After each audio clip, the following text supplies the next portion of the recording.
While Labour government ministers continue to show their pretty much endless elasticity when it comes to both principles and pragmatism, one British politician has managed to hold the line on both. Not that the British media has made it easy for him. This was your party co-founder and former Labour leader Jeremy Corbyn on Sky News last night. Obviously talking about Nicolas Maduro, who has been in court in New York today. He has described himself as a decent man. Do you think he's a decent man? He's the president of Venezuela, and the issue is the illegality of what the United States have done. It isn't whether he's a nice man or a bad man or a good man or whatever. The question is, international law does not allow one country, even the USA, to go in and kidnap the president of another country. If they do that, how are they going to complain if anybody else does the same anywhere else? Let me take on both of those things if I can. It does matter, surely, if he's a decent... I mean, is he a friend of yours? Would you describe him as a friend? I've met him. I was interviewed by him on a television programme many years ago while I was at the UN Human Rights Council, and he was deputy to Chavez, as you know, and the country has obviously had enormous problems, not least because of the huge level of sanctions by the USA on it, and that has created a lot of problems. Now, would you describe him as a friend, though, or an ally? I don't know him well enough to be able to say that. OK. The reason I say this, you say it doesn't matter whether he's a decent guy or not. I mean, this is from Amnesty International. You're an internationalist. Amnesty is an important organisation, saying that last year after the presidential election, 24 people died as a result of the government's repression. 2 of the victims were children, and 1 was a police officer. There's been arbitrary detentions on unfair trials. Now, let's park aside what the United States done for a second. Surely it's a good thing that he's not president of Venezuela anymore, but given that should be... he is not a nice guy. Kieran, I just have to pause there for a moment because, you know, can you imagine in any world a Sky journalist pulling out, for example, Benjamin Netanyahu's stats on child killings and asking a guest to admit he's not a nice guy before being allowed to proceed to defend him in some way or to talk about the Israeli state's role in Gaza? Unbelievable, isn't it? Right. So whenever any of the kind of stock defenders or apologists of child murder in Gaza, systematic mass child murder in Gaza, or genocide, or people who want to come out and find nuances and philosophize around the edges of starvation in Gaza, they're never asked, what do you think about Benjamin Netanyahu? They're never asked, what do you think about Ben Gvir? They're never asked what they think about any of that stuff. So yeah, absolutely. And it's not just, by the way, that Jeremy Corbyn was asked at the tail end of a more substantive piece. It's that the guy led with it and actually even said the words, let's leave aside for a moment what the US has done. It's extraordinary. Let's leave aside for a moment the entire basis of this conversation in any sensible or sane world. That guy was such a brainless lapdog, and unfortunately so many media pundits of his ilk are. But yeah, it's absolutely maddening for the comparative reasons that you draw rightly, Stephen, with Israel, but also just the way in which such people think that they are there simply to confuse very, very obvious wrongdoing in terms of international law. Yeah, exactly. I mean, I also want to say, you know, the way he brings out amnesty and uses an amnesty report to support his argument. I feel, you know, I can't say about this journalist in particular, but I feel like there are so many journalists of that ilk who would just discredit amnesty when it comes to their sort of setting the agenda over some particular piece of international news, some particular figure that they, for example, or the mainstream in this country supports. So, yeah, I mean, like for me personally, you know, I'm generally, you know, trust Amnesty and trust various other international organizations, and, you know, very happy to listen to that the report as given there in respect to Venezuela. But I don't think with these kind of corporate media types it plays the other way at all. The sources are cherry-picked for the argument they want to make, and they're thrown away for they're dismissed or discredited when they make an argument that they don't Absolutely, and they don't push back as well. I mean, even if they don't recognize them as authoritative sources themselves, even when they're discredited by pro-Israel guests, say, I'll use that example repetitively because it's the most, you know, present and evergreen example at the moment. But ultimately, they never push back against any poo-pooing or rubbishing of Amnesty, Human Rights Watch, you name it, the United Nations. Every single one of those organisations is dismissed by apologists of mass systemic child killing in Gaza. And individuals like that presenter, whose name I don't know and don't wish to know, will never push back against it. They'll never, as you say, they'll never question. Yeah. All right, let's go on to the next bit of that interview with Corbyn. I read the Amnesty report, and obviously I was very disturbed by what was in it. And I've also read a great deal and met a lot of people who've described the terrible economic situation that Venezuela faces. And so there's a twin set of problems there that have to be addressed. Now, if the US was serious about dealing with human rights abuses, which they are not. They're not anywhere in the world. Yeah, but are you? That's my point. Of course I am. Well, you have to. Well, why don't you say categorically he was a pretty evil You seem to dictator? be who's trying to done. move this whole conversation away from the reality of what Trump has done. Invaded another country. If you answer the stolen question, president. if you condemn him, I'll move on. It's so triggering to watch that, because it really reminds me of the months after October 7th, where in order for anybody to be allowed to participate in a discussion of October 7th itself, what followed, the Israeli state's savage assault on Gaza, you first had to condemn something. You weren't allowed to have a ticket to speaking in the media, to putting a view forward, unless you'd already shown that you occupied a certain position within what was acceptable to them, and that involved condemnation. And you're seeing it exactly the same here. Condemn Maduro, otherwise shut up. And also, and the refusal to condemn, as it was after October 7th, functions in exactly the same way here. The refusal to condemn sets you up as immediately discredited, because you must have some kind of allegiance to whatever it is that you're being asked to condemn, even when what you want to talk about is the larger crime that is occurring. Or a specific crime by a much more powerful force that's occurring. Doesn't mean you're dismissing any other crimes. Just means that there is something that you want to focus on, which the media, politicians, the establishment in general, does not want anybody to focus on. And that's exactly what happened here, and it's exactly what happened in those months in 2023. Just very briefly to add to that, Stephen, obviously what that individual is doing there is, in his own small, brainless way, trying to manufacture consent for this and trying to normalise something that is highly abnormal and should not be normalised. So by trying to manufacture, and these guys, they never learn. Leave aside for a moment all of the hypocrisy that we just talked about with Netanyahu and all the war criminals that are greeted and toasted in European capitals and so on. Leaving aside all of that for a moment, the manufacturing of, Iraq, the same thing was done. Saddam, do you like Saddam? Do you really like Saddam? Are you saying that you think Saddam is a great guy? Why won't you just condemn Saddam? And tying those two things together, a sort of personality test of Saddam Hussein. It's important to say Maduro certainly no Saddam Hussein, but tying together those two things as though you have to think that Saddam Hussein was a great guy in order to foresee the disaster of the collapse of the country if the war in Iraq was prosecuted. We live in a kind of state of eternal return with these people because they have such short memories, or they're trained to have such short memories, or because material interests ensure that they have short memories. Yeah, material interests, things like access, that kind of thing. We talk about it a lot on this show. Corbyn also appeared on Newsnight last night, where he confronted Vanessa Neumann. Now, she's a Venezuelan opposition figure who was there to defend Trump's intervention. What Jeremy Corbyn says about Donald Trump going into a sovereign country and snatching the leader, that breaks all international laws, does it not? No, it does not break international laws. I think it was stunning to watch. Which law does that allow?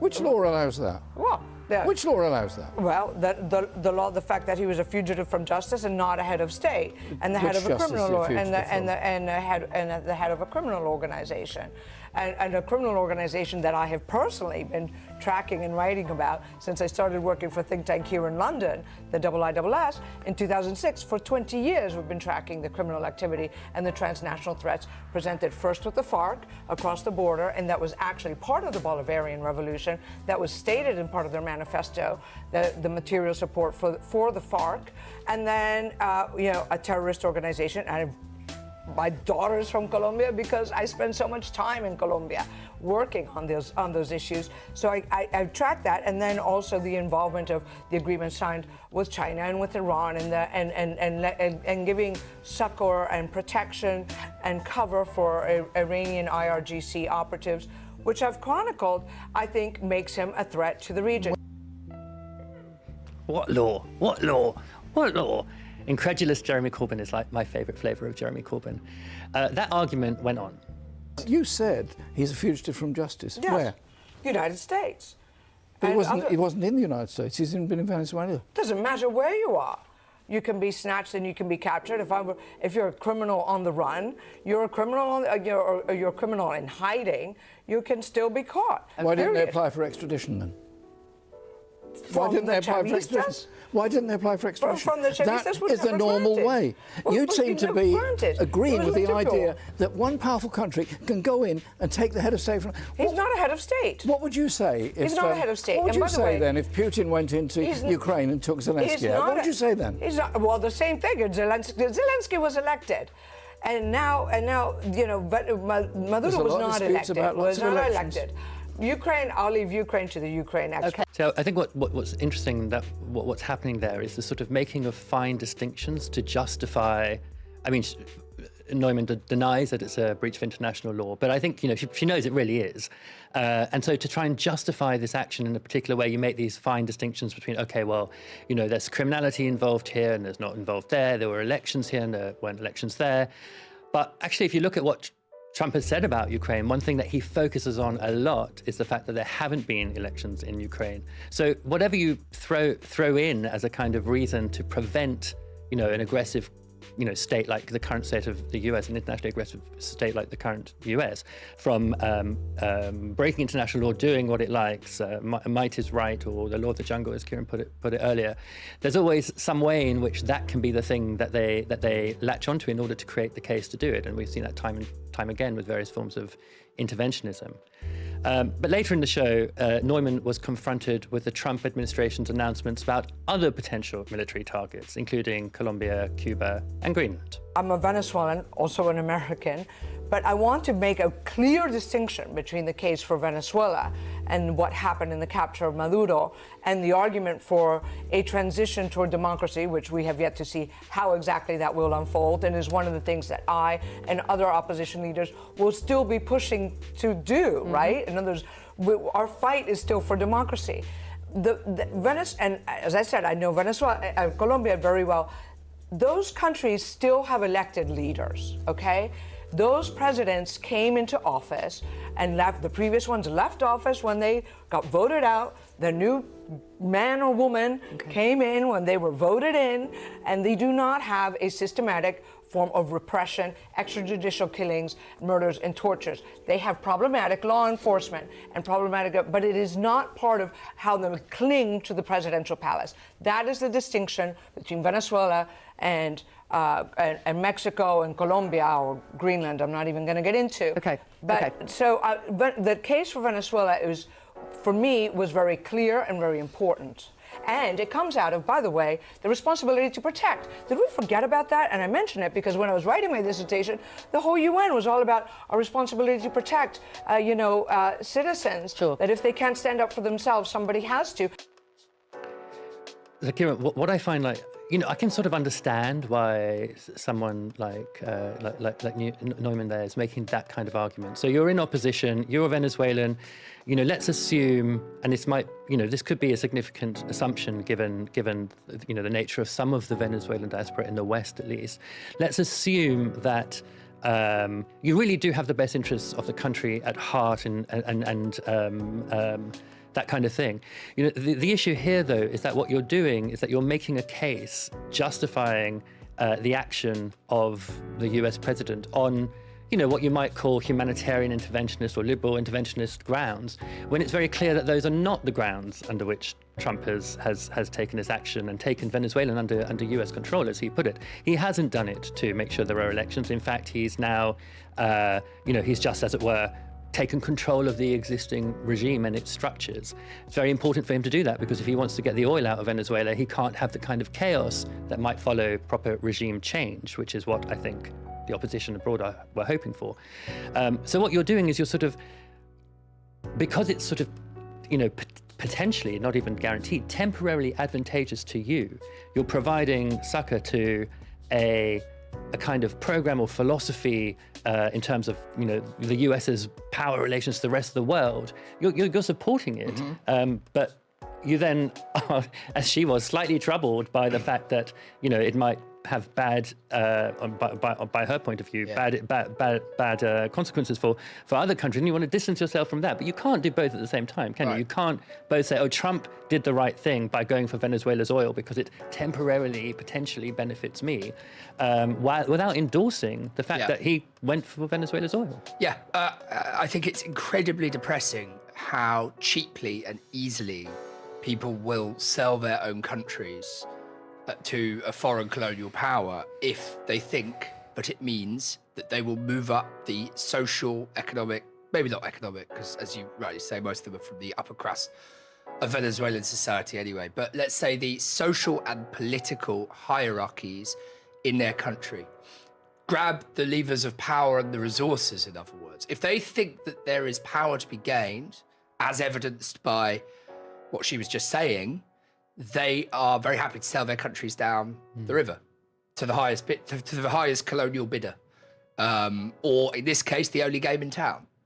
And it's incredibly depressing. But I think it speaks to, something we ought not be misty-eyed about, which is that actually we think of this in terms of nation states, and that's fine. I don't want to sound too kind of old hat Marxist, but it's true that these guys have class interests that cut across the country.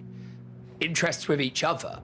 They are the ruling class that were deposed, as they see it, by Chavez in 1998. And they're trying desperately to get back into power. A lot of those characters are the same characters, or the children of the characters that existed before the Chavismo revolution in 98, 99.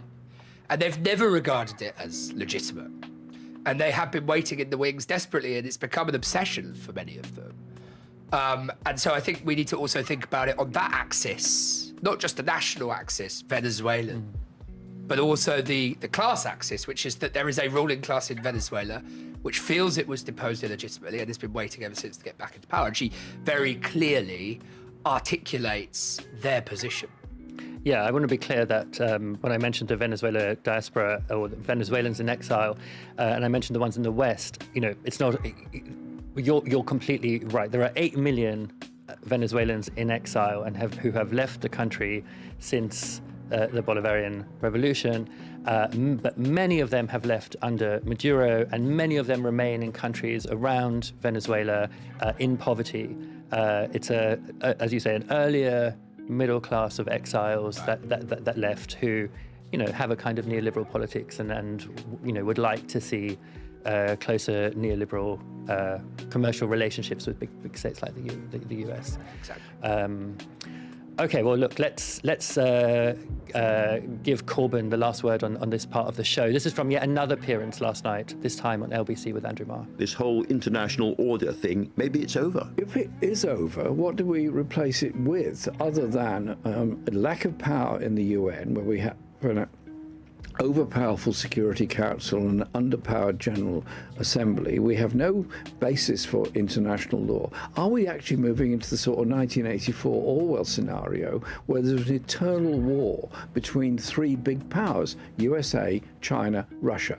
Because Trump's security document actually leaves China and Russia out of the equation. You see, that seems to be a much more realistic assessment or sketch of where we are than the international order. We have the three great empires and the three great emperors. Indeed, that is exactly where it's going and where Trump has taken us to. So what do you think about that, Kieran, the idea that we're now in the time of three great emperors, three great empires? I mean, that would be the US, Russia, and China.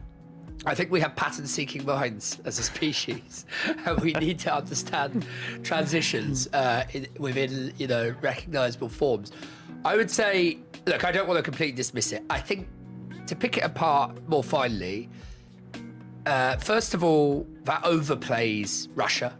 That overplays Russia's power and influence. I do think that Russia is obviously still a significant power. It's a regional hegemon.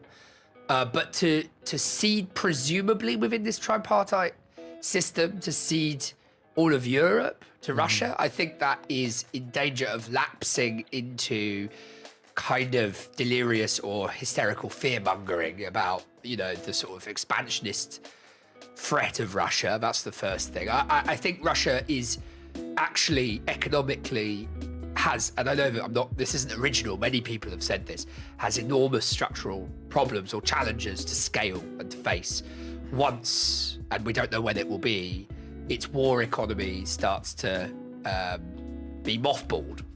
So that's the first thing. So I think it overplays Russia's influence. China, of course, is absolutely has a sphere of influence, and whatever you might say about the kind of vicissitudes of its economy, it is growing in power, and it's growing in relative power within the international system.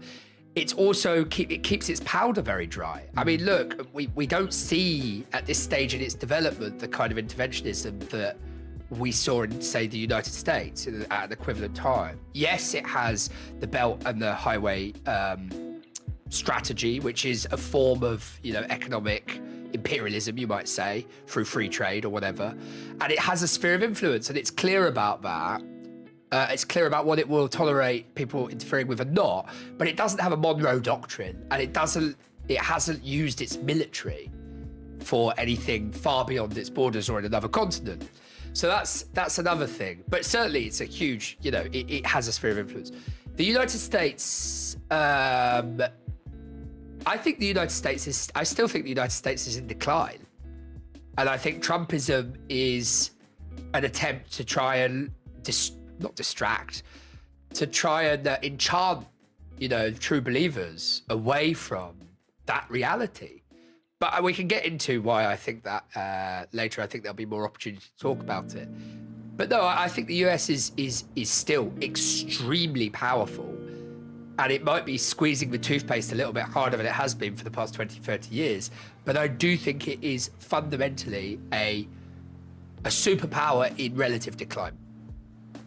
Yeah, I mean, it's sort of these kind of desperate acts look like something in decline, right? Just sort of grabbing at whatever you can hold on to stop yourself fading.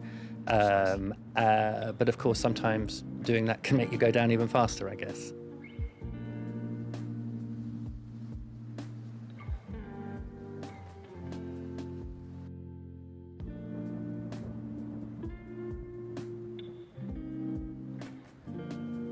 We begin today's show looking at the U.S. attack on Venezuela and the abduction of Venezuelan President Nicolas Maduro and his wife. On Tuesday, President Trump announced on Truth Social the interim leaders of Venezuela had agreed to turn over between 30 and 50 million barrels of oil to the United States. In his message, Trump wrote, quote, "This oil will be sold at its market price, and that money will be controlled by me as President of the United States of America to ensure it's used to benefit the people of Venezuela and the United States, exclamation point, unquote." This follows earlier remarks by Trump that he plans to, quote, "take back Venezuela's oil." In recent days, Trump's also threatened other Latin American nations, including Colombia, Mexico, and Cuba. Speaking to reporters Sunday aboard Air Force One, Trump specifically targeted Colombian President Gustavo Petro and claimed without evidence that Petro is trafficking cocaine into the U.S. We have a very sick neighbor. It's not a neighbor, but it's close to a neighbor. And that's Venezuela. It's very sick. Colombia is very sick, too, run by a sick man who likes making cocaine and selling it to the United States.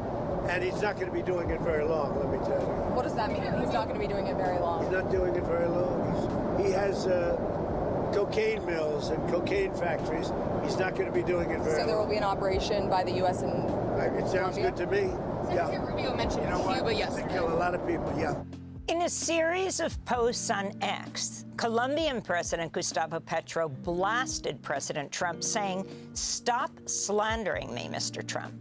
Petro called on Latin America to unite against the U.S., saying the region risks being treated as a servant and a slave. We go now to Cauca, Colombia, where we're joined by Dr. Manuel Rosenthal, Colombian physician and activist with more than 40 years of involvement in grassroots political organizing with youth, indigenous communities, and urban and rural social movements. He's been exiled several times for his political activities. Manuel Rosenthal is part of the organization Pueblos en Camino, or People on the Path. Welcome back to Democracy Now!, Manuel. If you can start off by responding to these developments over the weekend, President Trump and the administration seize the president of Venezuela and his wife, bring them to New York, bomb both Caracas and other cities. 80 people are killed, and then says he's setting his sights on Petro, the president of Colombia. Your response and how people are responding on the ground. Well, first of all, Amy, thank you for having me. The situation is evolving, but what is clear is that it's not only Colombia or Cuba, the entire world should be very worried, scared about what is already happening, not what might develop, but what is happening. And what is happening is, first of all, Trump, with his national security policy that he launched in December, he has announced the takeover of the entire continent. This is his region, he's appropriating this region, and as you stated, and he has stated, what Venezuelan oil belongs to him, and that he's made that very clear.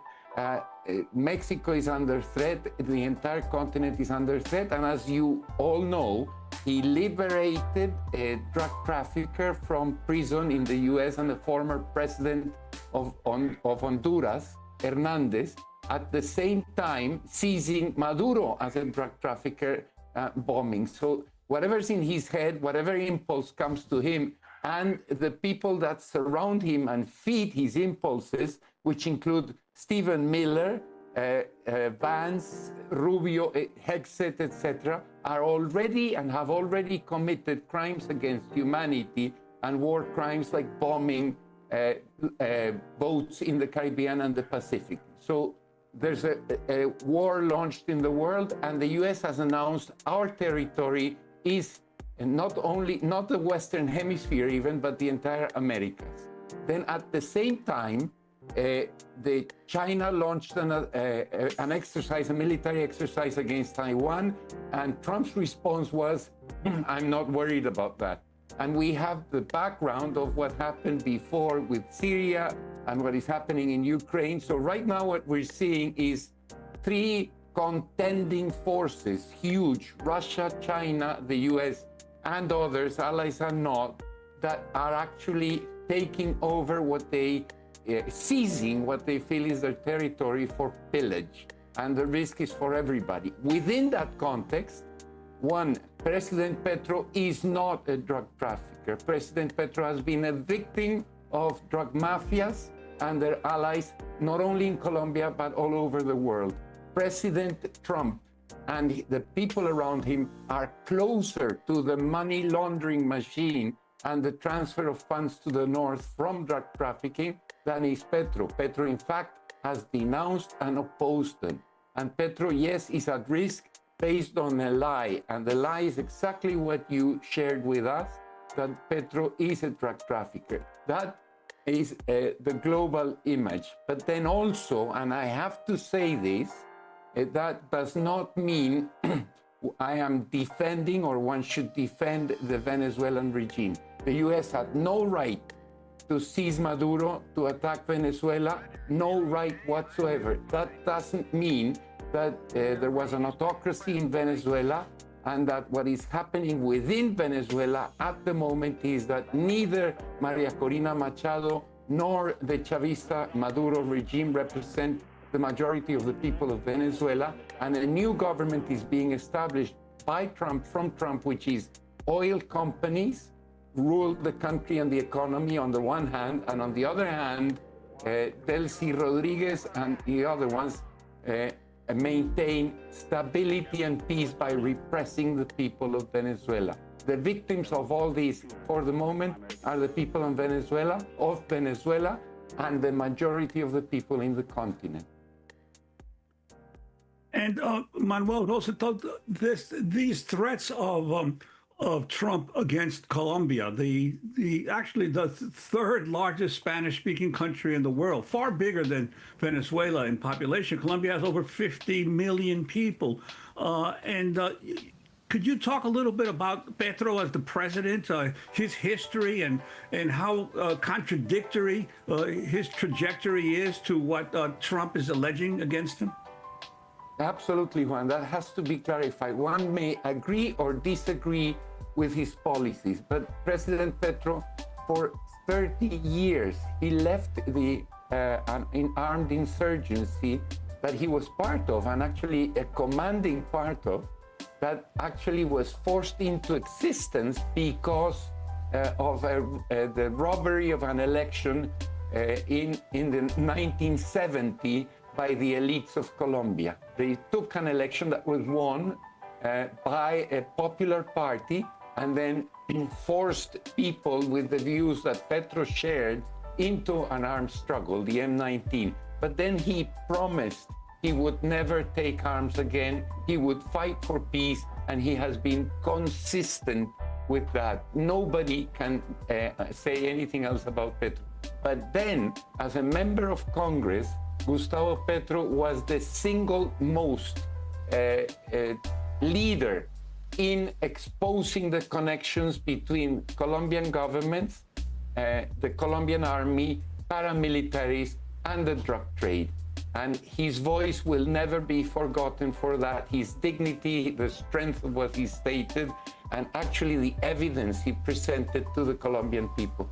He was then attacked. His life has been threatened because of his defense of peace, democracy, and his struggle against mafias, paramilitaries, etc. And then he becomes the mayor of Bogota, and he's removed from power by an elite machinery of mafias that he was actually proven to be, that this was the case, and he was innocent from what he was accused for. He was the mayor of the largest city in Colombia. After that, and after proving that he was innocent, he has the largest electoral base ever in the history of Colombia, and with that base, from that base, he becomes the president of Colombia. And he has seized more cocaine than any other government in the past, but not only that, and this is more important than how much cocaine he has seized. He has exposed the fact that New York City, Paris, Dubai are the centers of global mafias that are transferring millions and millions of dollars of money through drug trafficking from all over the world, and that they are the ones that control drug trade, including the Colombian production, transformation, or export of cocaine to the world. So money laundering is the key here, and these mafias are there. So he has stated clearly, to stop drug trade, you don't attack boats in the Caribbean, peasants in Colombia, and the presidents of Colombia or Venezuela. You find them, the center of command, up there in the US, in Paris, in Dubai, and also in the Cuban-American Florida allied representatives and Republicans allied with the Colombian elites that are attacking Petro. And also, most Americans are not aware that Petro is about to leave office. He's term limited, and the elections in Colombia are just in 2 months. Why do you think that Trump has taken this point to target a man who is about to leave office? Well, Juan, thank you for reminding me. That's a very important point. The fact is, at the end of his presidency, the majority of people in Colombia love Petro still. With mistakes, with disagreements, with contradictions, but most people love Petro. That is not the case with Maduro. Maduro pretends to be loved, but there's an autocratic regime there. Here, no. Petro has defended democracy. There are no human rights violations from the government. There is not a repressive regime, and social change in many areas has been at least attempted by the government, as I say, with mistakes and disagreements, and in a state of a growing war. But why is he being attacked now? Because Ivan Cepeda, the son of a murdered member of Congress, and a lawyer, a philosopher, an activist, a member of parliament, a fighter for human rights, he is the candidate or pre-candidate for the left in Colombia. If there were elections today, Ivan Cepeda would win in the first round. And he has vowed to continue with President Petro's legacy. So we would even have a stronger left-leaning social democratic government in Colombia. And that is what's behind this attack on Petro. The only way one can stop Cepeda and the left from winning again in Colombia, it seems, would be to do something dirty, which is condemn Petro, attack him of being a narco-trafficker, and destroy the electoral process. This serves right into Álvaro Uribe Vélez mafias and all the former Colombian elites linked to U.S. power. Manuel Rosenthal, can you describe, as we begin to wrap up, what's happening on the border between Colombia and Venezuela right now, the tens of thousands of Colombian troops that have been deployed there?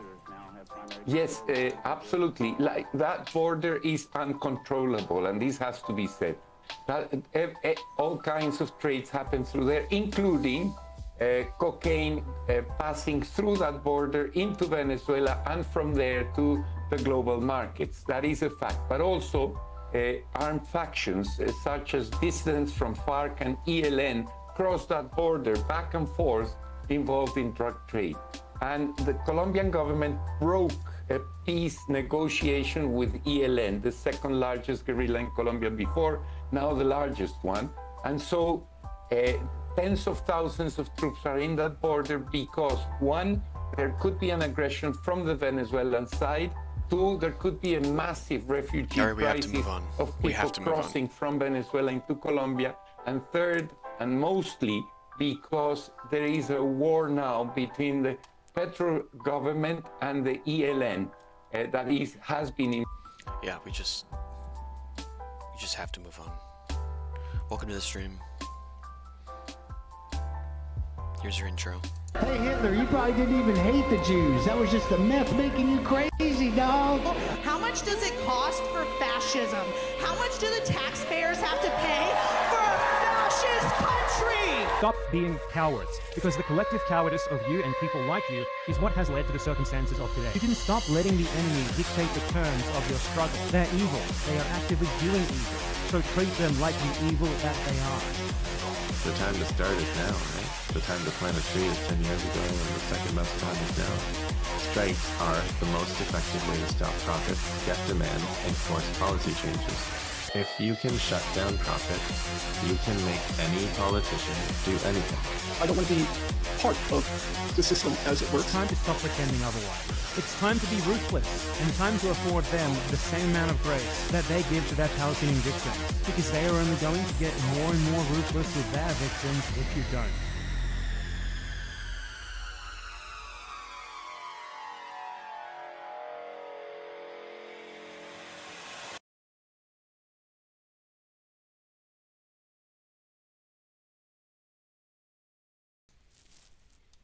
So we'll start off with headlines and then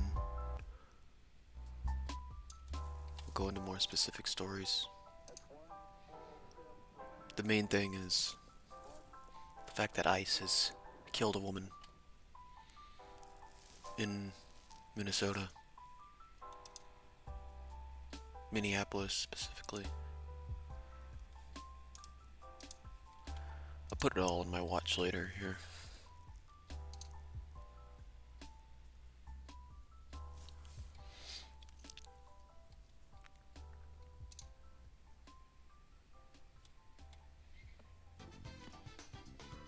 Welcome to Democracy Now!, democracynow.org, The War and Peace Report. I'm Amy Goodman. Venezuela's military announced 24 security officers were... Everything about the shooting is like within the last hour or two. This was aired 6 hours ago, so they're probably not going to mention it. Otherwise, it would have been at the top of the story. Killed in the U.S. At the top of the headlines. Military raid that led to the abduction of Venezuelan President Nicolas Maduro on Saturday. U.S.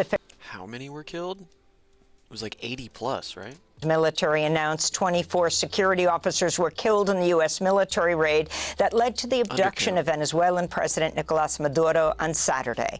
U.S. Is that not including civilians then? Officials assess overall 80 people were killed in the attack. Meanwhile, Venezuelan officials are cracking down on any expression of support for Maduro's abduction.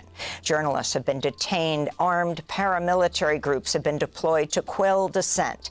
This comes as the CIA reportedly concluded in a briefing to President Trump that senior Maduro loyalists, including the country's interim president, Delcy Rodriguez, were best positioned to ensure Venezuela's stability. On Tuesday, Rodriguez vowed to defend her country.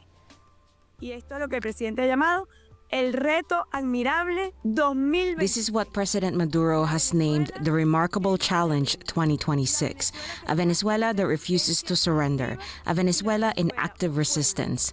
Venezuelan are a dignified people, a peaceful people forging their own way. It's Venezuela that has demonstrated to the world one true character, that we've become stronger, that we've grown spiritually to confront the challenges, the attacks, the threats.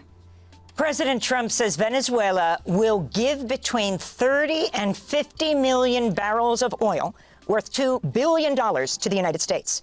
In a post on social media, President Trump said, quote, "This oil will be sold at its market price, and that money will be controlled by me as President of the United States of America to ensure it will be used to benefit the people of Venezuela and the United States!" Exclamation point.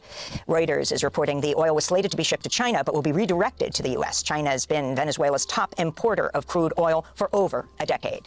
Secretary of State Marco Rubio has reportedly told lawmakers in a briefing President Trump intends to buy Greenland instead of using military force to seize the autonomous territory controlled by Denmark. This comes as White House Press Secretary Caroline Leavitt said President Trump has not ruled out the use of troops to take over Greenland, saying in a statement, quote, "The president and his team are discussing a range of options to pursue this important foreign policy goal, and of course utilizing the U.S. military is always an option at the commander-in-chief." Yeah, Mike Johnson could not be bothered to answer a question as to whether or not military force would be used against Greenland. Disposal, she said. Meanwhile, the foreign ministers of Denmark and Greenland have requested a meeting with U.S. Secretary of State Marco Rubio in the near future, according to a statement posted Tuesday to Greenland's government website. Previous requests for a meeting were not successful, the statement said. The U.S. pledged to provide Ukraine with security guarantees for the first time, which include binding commitments to come to Kyiv's aid if Russia attacks again. The pledge came at a summit in Paris of Ukraine's European allies, attended by U.S. envoy Steve Witkoff and President Trump's son-in-law, Jared Kushner. French and British officials also signed a declaration to deploy troops to Ukraine after a ceasefire. Meanwhile, Ukrainian authorities say an overnight Russian attack on Kyiv Monday killed at least 2 people. In Gaza, Palestinian families said they felt optimistic.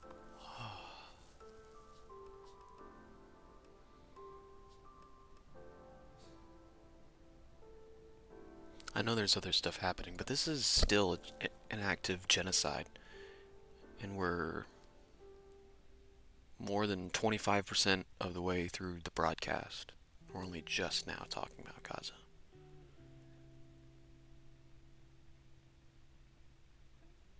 Do you think that their erasure won't affect you?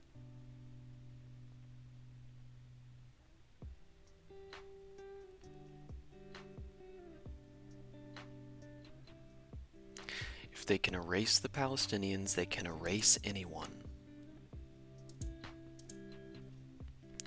Don't be naive. amidst mounting reports, including by Al Jazeera, that the Rafah crossing with Egypt could soon reopen after more than 2 years of Israel's war and blockade. Qatar has accused Israel of political blackmail for hindering efforts to reopen the crossing and ensure the delivery of urgent humanitarian aid for hundreds of thousands of Palestinians. The reopening of the Rafah crossing was a condition of the first phase of the U.S.-brokered truce between Israel and Hamas, which Israel has repeatedly violated since it went into effect in October. Doctors Without Borders announced Tuesday Israel had ordered the aid group to immediately cease all operations in Gaza, claiming they'd failed to comply with new restrictions, including sharing detailed information about Palestinian and international staff, funding, and operations. In news from the occupied West Bank, at least 11 Palestinians were injured after Israeli forces raided Rdered University Tuesday, north of Ramallah, reportedly firing live rounds, sound grenades, and tear gas on crowds. This comes as Israeli Foreign Minister Gideon Sa'ar was in Somaliland on Tuesday. The visit was strongly condemned by Somalia and came just over a week after Israel became the first and only country in the world to recognize the breakaway Somali region of Somaliland as a sovereign state. This is the de facto leader of Somaliland. Oh, look, just a couple of made-up countries hanging out. It reflects not only political recognition, but also a shared commitment. Hey, this made-up country just got recognized by this other made-up fucking country. Oh, cool. Oh, alright. To transform that recognition into a substantive, forward-looking, and strategic partnership. In Iran, over 24 protesters have been killed during the past 10 days of protests across the country. That's according to human rights activist news agency, which reported at least 34 protesters have been killed and over 2,000 arrested. The protests began on December 28th over Iran's worsening economic situation, including a collapsing currency and high inflation. Many attribute the economic crisis partly to harsh U.S. sanctions against Iran. The Department of Homeland Security says it's arrested 150 people in Minneapolis following a surge of 2,000 ICE agents to Minnesota to probe alleged fraud at child care facilities. Homeland Security Secretary Kristi Noem accompanied ICE officers during an arrest. In the video, she tells the handcuffed man, "You will be held accountable for your crimes," unquote. Minnesota's Democratic Governor Tim Walz said the ICE officers were not cooperating with local authorities and were simply a, quote, show for the cameras. The Trump administration slashing 10 for your crimes, unquote. Minnesota's Democratic Governor Tim Walz said the ICE officers were not cooperating with local authorities and were simply a, quote, show for the cameras. The Trump administration slashing $10 billion in funding for social programs for families with children in 5 Democratic-led states. Trump officials have claimed the move is due to alleged fraud concerns amidst the recent scandal in Minnesota involving fraud at child care facilities, but Democratic lawmakers have condemned this as an act of political retribution. The 5 targeted states are California, Colorado, Illinois, Minnesota, and New York. Among the impacted programs are the Child Care and Development Fund, which subsidizes daycare for low-income households and assistance for parents living in poverty to receive cash assistance for diapers and other needs and attend job training. The group Fair Share America said in a statement, quote, "Rather than an isolated decision, this is part of a clear and dangerous pattern," they said.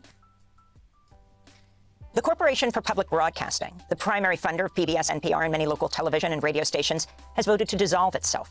The CPB vote came after the elimination of federal funding and what its board called sustained political attacks, unquote. The CPB had been in operation since 1967 with the aim of supporting non-commercial and educational public media throughout the United States. The Texas chapter of the American Federation of Teachers filed a lawsuit. Wow, that's the end of the Corporation for Public Broadcasting.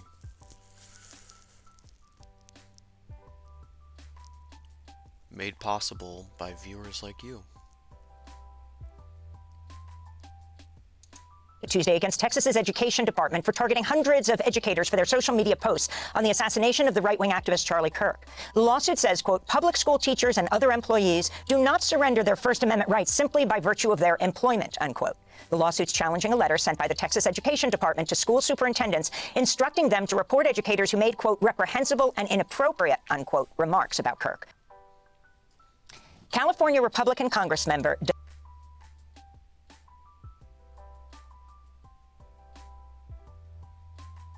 Rest in piss, you won't be missed, Charlie Kirk. Doug LaMalfa. Fuck you, dude. No, who gives a shit? Die nameless. Rot in obscurity. You know? Who cares?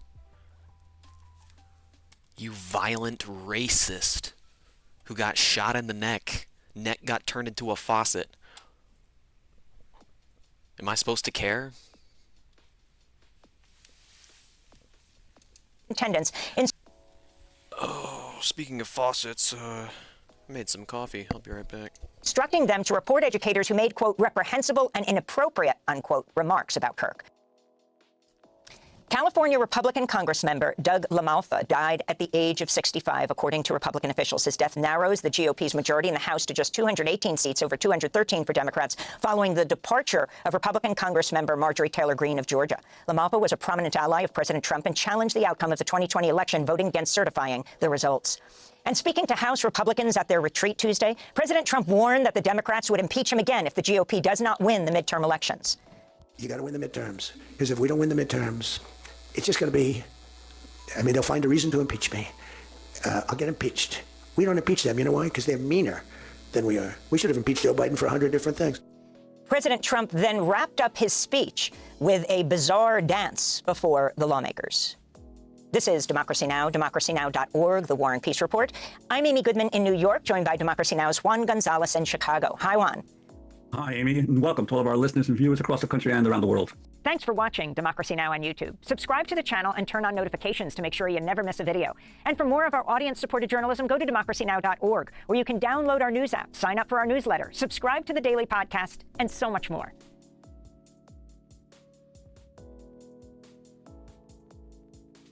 So, an interesting thing occurred this past week in Yemen. As I'm sure you know, the primary faction in Yemen, who are now, by most respects, the only legitimate government of Yemen, or it's commonly known as the Houthis, the previous government, who they overthrew but who nonetheless still holds some degree of territory, was mostly backed by the Saudis. And the Saudis, with their American backers, imposed great suffering, murder, starvation onto Yemen for more than 10 years, until Ansar Allah / the Houthis managed to strategically defeat them to the point that Saudi Arabia wound down its intervention. And now there is a sort of status quo where the most important parts of the country, the most populated parts of the country, are firmly under the control of the so-called Houthi group, while limited parts of the country are controlled by the previous government. So here's what the map looks like right now. The green part is Houthi-controlled areas, including the capital city Sana'a. Population of this area, which this random map I found on Reddit will tell us, is 27 million-ish. The rest of the area that the Houthis do not control yet is split between the Saudi-backed supposed government of Yemen and another third sort of faction that is UAE-backed. And in that entire area, there's only 8 million people.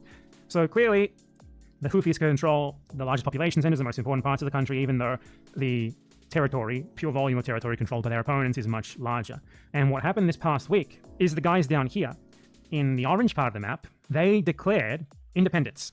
Well, they didn't declare it this past week, it was before that. But, you know, they announced a new constitution for their own independent nation, blah, blah, blah, blah. A declaration of independence. And in reaction to this, the Saudis started bombing UAE troops in Yemen. I don't know if they actually bombed UAE troops, but they did bomb the UAE-backed forces there. Apparently that map was wrong. This map is completely contradicting the one that I was just looking at. I thought the government controlled... We'll put a pin in this. Wait. George, hang on. We'll talk about this later. Get the fuck out of Minneapolis. Or you got... Whoa. To ICE, get the fuck out of Minneapolis. Alright guys, so we got some breaking news out of Minneapolis, Minnesota. We're just about 24 hours after the Department of Homeland Security tweeted out, "Good morning, Minneapolis," ahead of their surge of forces there. No fucking way, bro.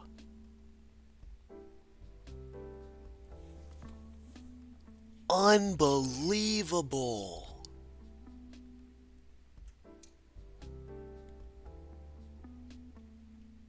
Oh my god, they're fucking Nazis, bro. A masked ICE agent fatally shot a 37-year-old woman at point-blank range in the face. So I'm going to show you guys. God damn it.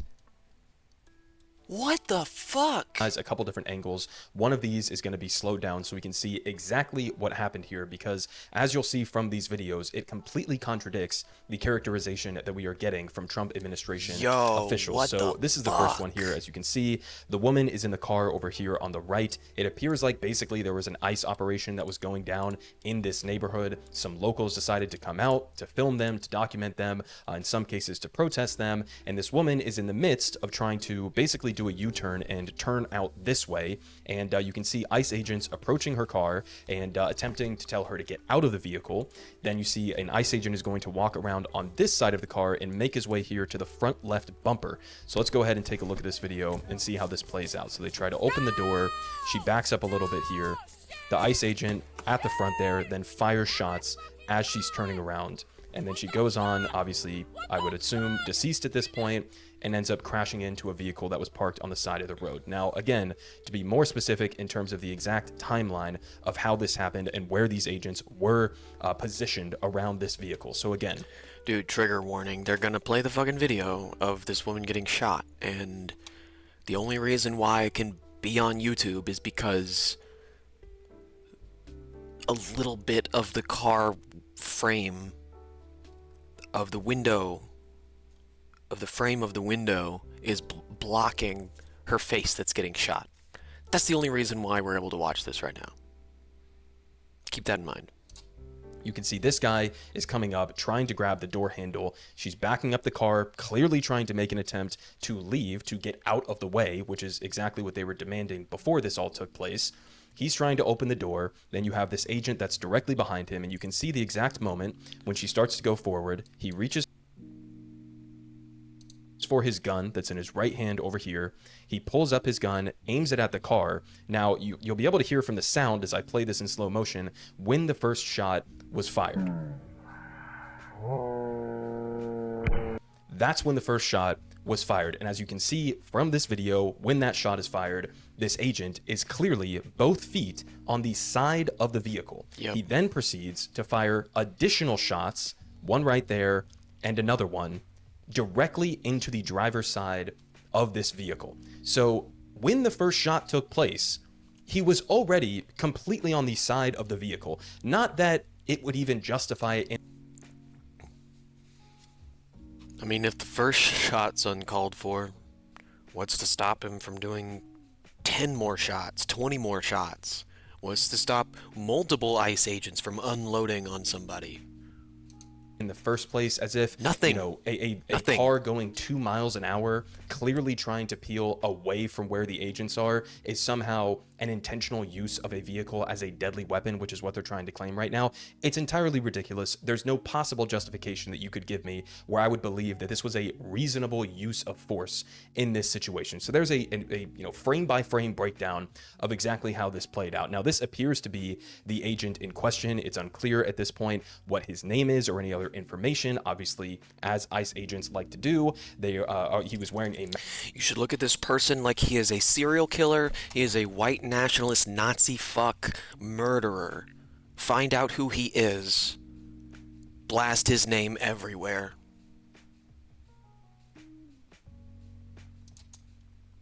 Ask when this all took place, and then he immediately fled the scene. Who knows where he is right now, and hopefully charges are brought as soon as possible so that we can try to hold him in court. Now we move on. We also have some videos here of obviously crowds gathering to protest in the aftermath of this. Let's go ahead and take a look at this. Arrest ICE! Go arrest ICE! Go arrest ICE! So obviously, again, you can see sizable crowds forming around the area where this shooting took place, chanting, "Go arrest ICE," at the police officers who are helping to maintain sort of a boundary there. Now, again, moving on, having seen the videos that we just looked at, let's go ahead and look at Tricia McLaughlin here, right? Whose bio says, "For God and Country." She is the Assistant Secretary of the Department of Homeland Security. This is how she characterized it. She said, "Today, ICE officers in Minneapolis were conducting targeted operations when rioters began blocking ICE officers, and one of these violent rioters weaponized her vehicle, attempting to run over our law enforcement officers in an attempt to kill them, an act of domestic terrorism." There is not a single word in this entire paragraph that is accurate to what we all just witnessed. First off, there was no riot that was taking place. there were ICE agents that were on this neighborhood street. There were some people who were filming. There were some people who were maybe yelling at them. There were some people who were in their cars who were trying to document what was going on. I guess by some stretch of the imagination, you could say maybe her vehicle was in the way of some of the ICE vehicles, but there was no indication whatsoever, no evidence whatsoever that there was a quote unquote riot that was taking place. I mean, this is just a complete fabricated, bald-faced lie that she's putting forward here. And then she says again, trying to block ICE officers. Well, I just watched the video and it actually looked like she was trying to get out of the way. She was trying to leave the area, right? She says he's trying to block the ICE officers. And again, one of these violent rioters, a violent rioter who's in her car, she's taking place in a riot. Like, what are we even talking about? Again, weaponized her vehicle, attempting to run them over. It actually looked like she was trying to turn away from the officer when he started shooting at her. And again, in an attempt to kill them.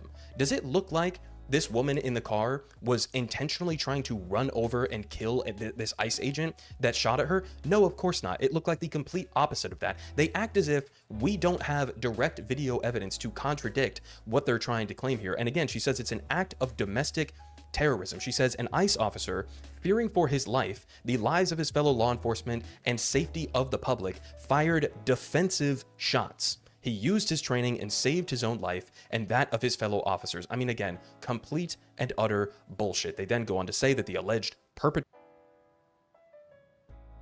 Oh, okay, so if he's completely in the right, then release his identity. If he didn't do anything wrong, then release his identity.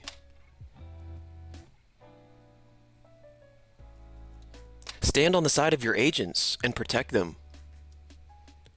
Hold them up as heroes if that's what they are. Make a plaque. Let's hear their name.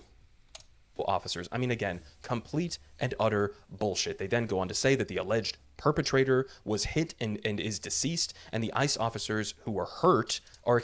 Like who? Who was hurt? Expected to make full recoveries. Who was hurt in this equation other than the woman that you shot in the face? Are you going to tell me that he got a slight bump on his hip from the car going 1 mile per hour? That's what we're trying to claim? Oh, thank God he survived those horrific injuries that he sustained in this equation. I mean, it's a sick joke. So that's how she was trying to characterize it. We also have, just for context here, this was Donald Trump just a couple of days ago on January 2nd, threatening Iran, trying to come up with some new justification. That's a good point. To fight a war with Iran at Israel's behest. He says if Iran shoots, he said shots, but okay, that's our president. He says if Iran shots and violently kills peaceful protesters, which is their custom, the United States of America will come to their rescue.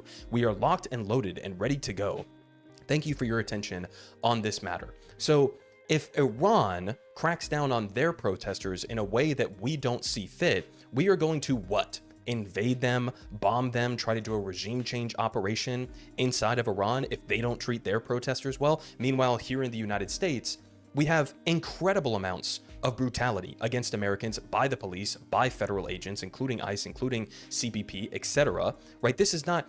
We all remember the videos, right, from the 2020 BLM protests with NYPD officers ramming their vehicles into crowds of people, with people having their heads cracked on the concrete while they were standing there and filming, right? I mean, we've seen the videos of the ICE agents shooting pepper balls at priests, etc. I mean, the idea that the United States of America has any credibility whatsoever to criticize another country on how they treat their protesters, I mean, again, is a complete sick joke. But this is what Trump was saying.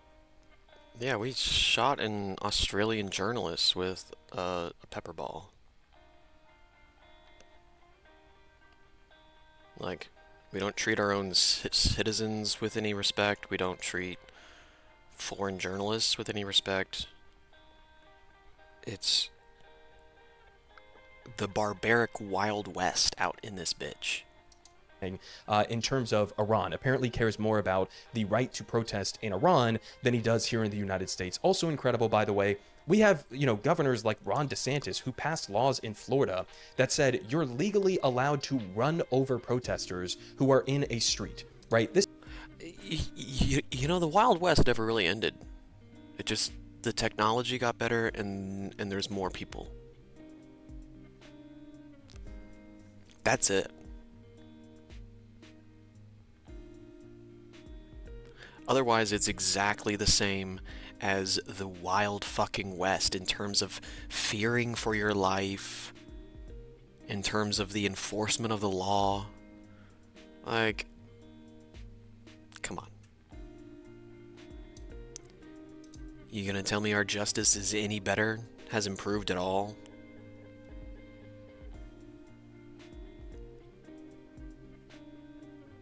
Not without the technology and the additional people to help solve crimes.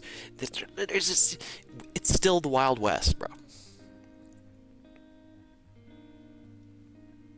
This is how the Republican Party views the right to protest in this country. Now we move on. We also have Kirsty Noem here in Minnesota giving a statement on this, again framing this as if it was an act of domestic terrorism that was narrowly thwarted by this brave ICE officer. Questions there. You asked about a shooting that we just had in Minneapolis, Minnesota.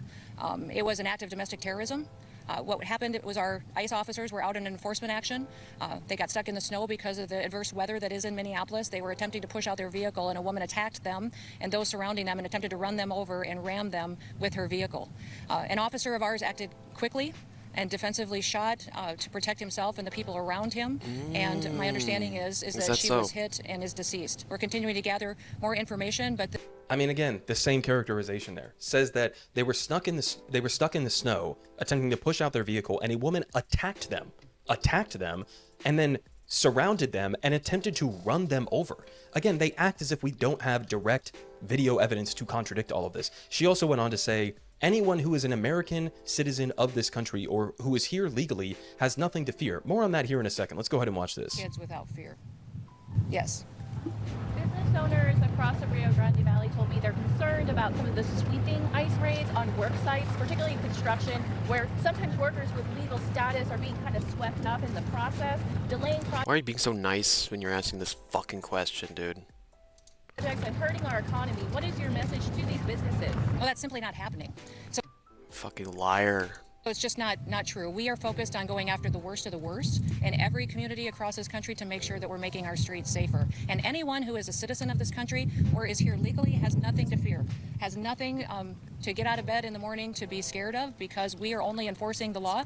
If you're in violation, if you have perverted one of our programs in order to be here illegally, absolutely, you may be held accountable for that. I mean, again, total and complete bullshit here from Kirsty Noem.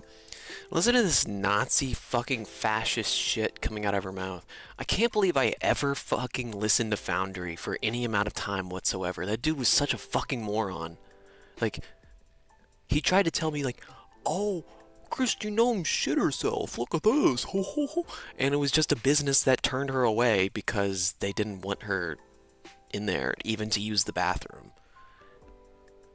And, the dude just absorbed left-wing reactionary horseshit. It wasn't even left-wing, it was just liberal nonsense.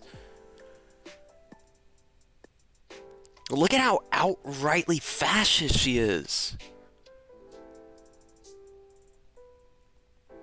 And you're trying to score, like, petty little points about where she's getting turned away to go to the bathroom? Like, you're unserious as fuck, bro.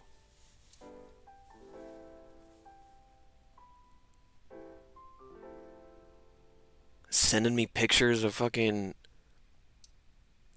ponies and shit. Get the fuck out of here, you fucking freak.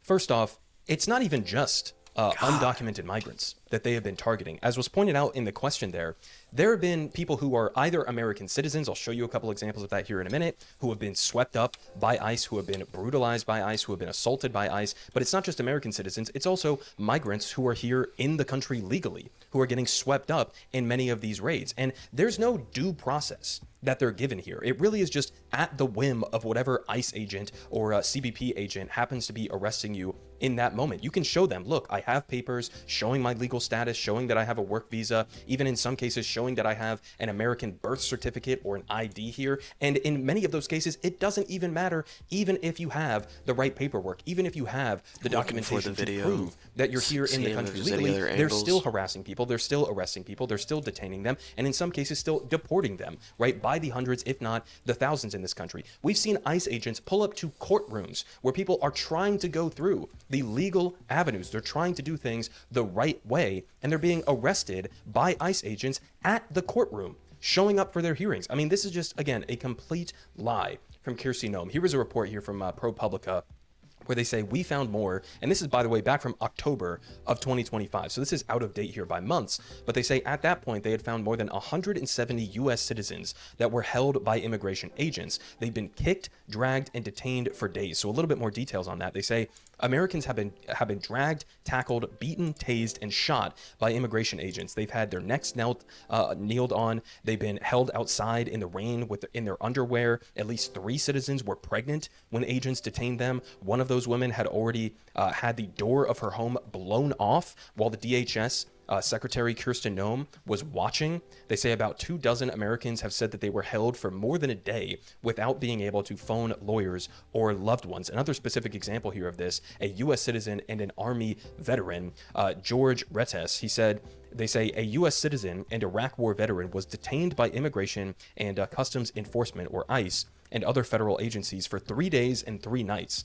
During that time, he was denied access to an attorney, was not allowed to make a phone call, was not presented to a judge, and was put in an isolation cell where he then missed his daughter's 3rd birthday, and he was never charged with a crime. They say George was on his way to his security job at a Southern California farm when he encountered an ICE roadblock, and along with protesters and observers that were there. Not wanting to lose his shift, he asked agents to let him through, and as protesters clashed, George's car became engulfed in tear gas, and then an officer broke his car window, another pepper sprayed him. They dragged George out of his car and forced him on the ground. One officer put a knee on his neck, another put a knee on his back, even though he was not resisting. They say without checking his ID, federal agents detained George, transporting him first to a nearby Navy base and then to a metropolitan detention center in Los Angeles, where he was held for 3 days and nights. So, I mean, again, it doesn't matter if you even have your ID. It doesn't matter if you're an American citizen. It doesn't matter if you are a veteran in this country. They will still treat you the same way. I mean, I walk around all the time if I'm just taking my dog out or whatever without any form of ID on me. Am I supposed to carry my birth certificate on me at all times, assuming that an ICE agent might just stroll up and demand my paperwork? And if I don't present it in time, or if he doesn't believe that it's real or it's not sufficient to his liking, then he can just arrest me and detain me for days and days and days with no contact with my family, no contact with a lawyer, no presenting to a judge. This guy was never charged with any crime whatsoever. I mean, honestly, this kind of behavior, it reminds me of how the Israeli occupation forces act in the West Bank. Well, they will frequently, by the dozens, abduct Palestinians. They have no due process whatsoever. They're held in administrative detention indefinitely. I mean, this is the kind of behavior that we're now seeing put on display in the streets of the United States by these masked ICE agents. Now, we move on here. Final 2 things, because I have a couple of clips from the mayor of Minneapolis. This is Jacob Frey. So here's the first clip that I have, where he basically says that the video shows that what the administration is trying to claim in characterizing this is complete bullshit. They are not here to cause safety in this city. What they are doing is not to provide safety in America. What they are doing is causing chaos and distrust. They're ripping families apart. They're sowing chaos on our streets. And in this case, quite literally killing people. So they are already trying to spin this as an action of self-defense. Having seen the video of myself, I want to tell everybody directly, that is bullshit. This was an agent recklessly using power that resulted in somebody dying. Yeah, and listen, it's not surprising. I mean, look at the kinds of people who would sign up for ICE in this kind of a moment, right? These are far right, completely unqualified, in many circumstances, overweight, out of shape, losers, right? These are incredibly insecure men who want to go on a power trip. That's why they're taking these jobs in the first place. I mean, again, think about the kind of character that signs up to join ICE in this kind of a moment.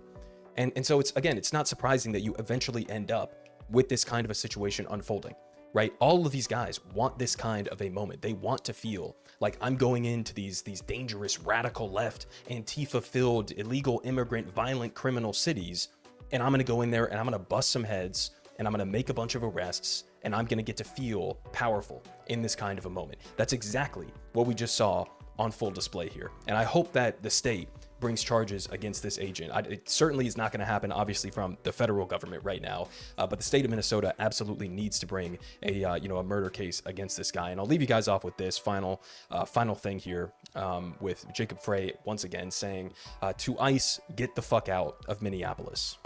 But I do have a message for our community, for our city, and I have a message for ICE. To ICE, get the fuck out of Minneapolis. Yeah, simple enough. I mean, again, guys, listen, this is not an agency that needs to exist. People seem to think that this, ICE was created at like the foundation of this country and that it's enshrined in our Constitution or something. It's really not. In fact, ICE is actually younger than I am. I'm only 26 years old. This is not an organization that is critical to the American people. If anything, it's functioning right now as essentially a terrorist organization that is occupying American cities, targeting specific ones for political reasons, obviously at the direction of Donald Trump. You have masked unidentified federal agents who are throwing people into unmarked cars, harassing American citizens, harassing migrants who are here in the country legally, and sending people off in some circumstances to foreign torture dungeons like what we saw in CCOT. And here's the problem for Kirsty Noem is that they're still trying to portray this as though, oh, we're only going after the worst of the worst. We're going after the violent, illegal criminals or whatever. The problem with that is that there's just not that many undocumented or people who are here in the country illegally who are violent criminals. In fact, undocumented Americans have a lower crime rate than American citizens who are born here in the country. That's just a fact, right? That's just a fact. So eventually you're going to run out. I mean, pretty quickly you're going to run out of actual violent criminals or gang members or whatever you want to claim that you're going after. And because they want to keep juicing these numbers, they're just going to end up going after everybody. And that includes, again, migrants who are here in the country legally. It includes, in some circumstances, American citizens. This is not making any of us safe. It's making all of us less safe. So I'll leave you guys off with that. Fuck ICE, abolish ICE, and hopefully there are charges brought against this Gestapo thug that just shot this woman. Politic guy has the best politics. Believe me, no one does it like him.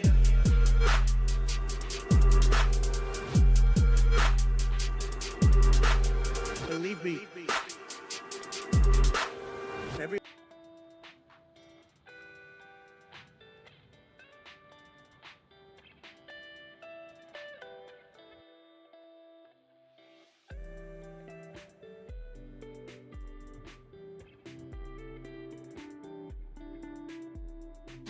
We collectively are going to do everything possible to get to the bottom of this, to get justice, and to make sure that there is an investigation that is conducted in full. But what we do know is that a 37-year-old woman is dead and that she was shot by ICE. We've dreaded this moment since the early stages of this ICE presence in Minneapolis. Not only is this a concern that we've had internally, we've been talking about it. They are not here to cause safety in this city.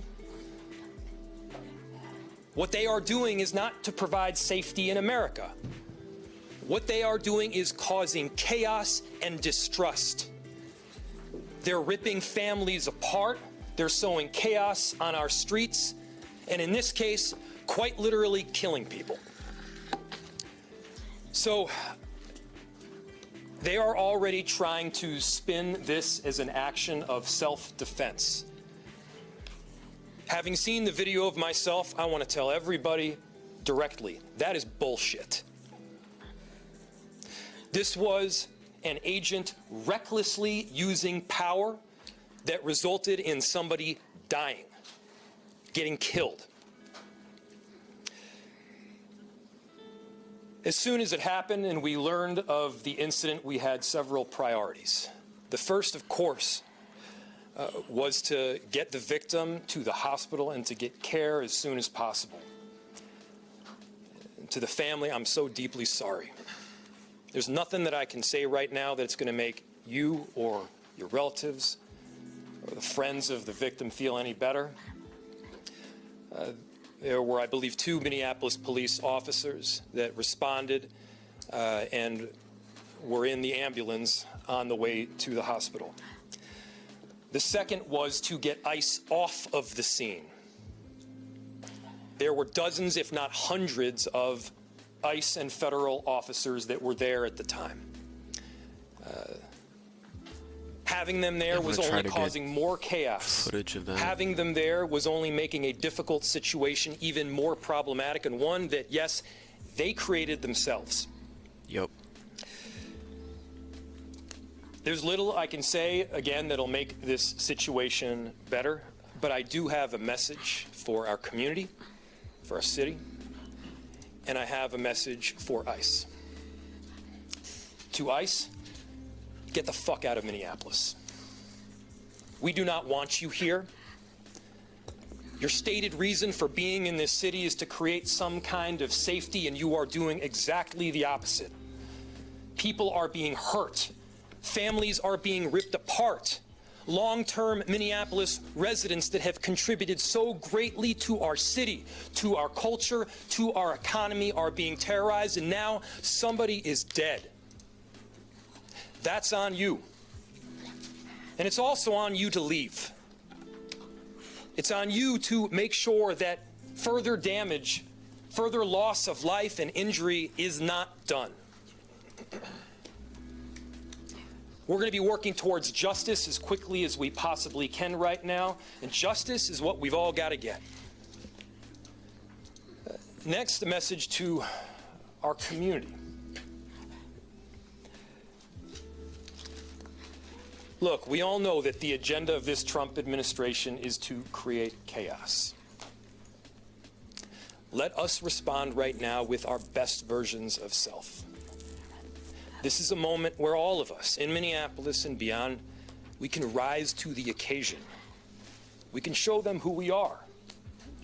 We can show them the kind of courage, bravery, love, and compassion that makes Minneapolis, Minneapolis, and that makes America, America. We are better than a bunch of ICE agents being deployed to cities around the country and ripping apart families and communities. We're better than that.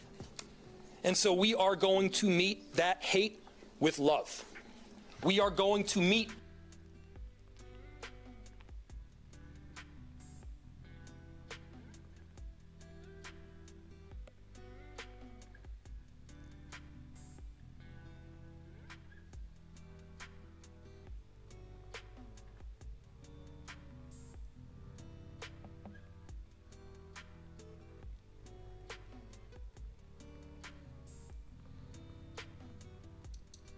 that despair with hope. We are going to meet that injustice with constitutional justice. When does the despair end? When does the hope start? And how? What are you saying, bro?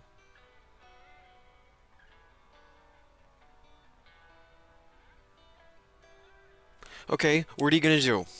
Name names of who to primary.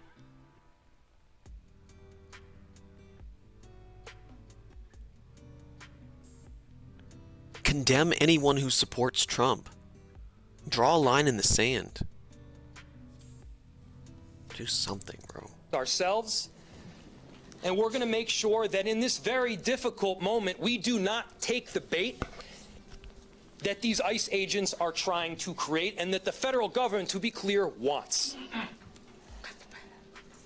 They want us to respond in a way that creates a military occupation in our city. They want an excuse to come in and show the kind of force that will create more chaos and more despair.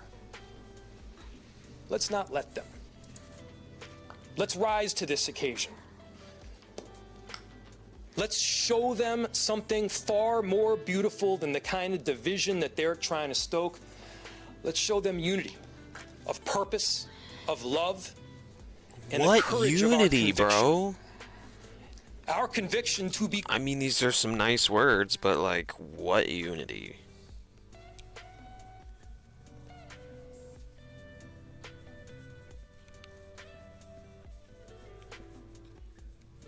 The only unity I see is communities coming together to blow the whistle on ICE.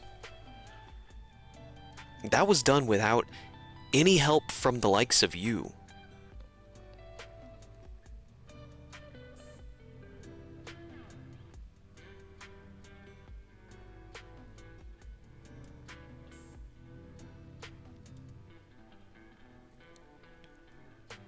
Praise the people who have stood their ground. Praise the people who have been out there in the street.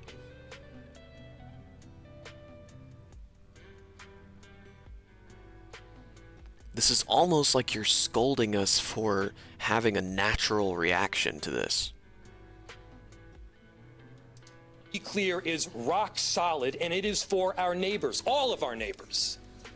Clear. Let's show them unity of purpose, of love, and the courage of our conviction. Our conviction, to be clear, is rock solid, and it is for our neighbors, all of our neighbors. It's for people who have lived here for 80 years. It is for new immigrants who have made this city a better place. That's the kind of love that we're going to show up with right now. If you're angry, I get it. I am too. If you're feeling that kind of despair, it's understandable. Let's show them who we can be. Let's show up with peace. To march, to protest, to hug one another, to love all the way with peace. Do not give them what they want.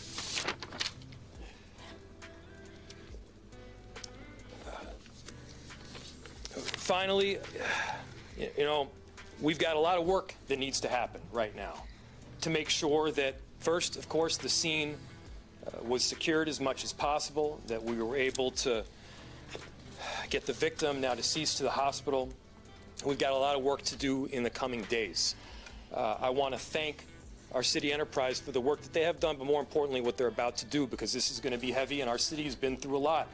We also know that we're prepared to do right for people. Among them is our chief of police. I'll invite him up. My name is Brian O'Hara, B-R-I-A-N. No one cares what this fucking fascist has to say. On the ground. I don't need fascism light in the face of, like, overt fascism, you know? Minneapolis reporting. He was not there at the time. As the best we're going to get from a public servant at this point. I mean,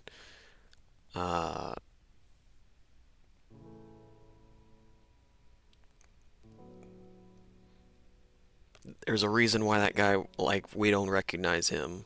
That he's not a progressive rock star. But I think people know how to take care of their immediate communities, you know? I think he had a very strong start when he said, ICE, get the fuck out of Minneapolis. But then to use this moment to, I don't know, bolster the image of their police force. Like, these guys, they're not even real cops. Like, okay, man, like, who cares, bro? I don't care what this roided up fucking meathead has to say about something that he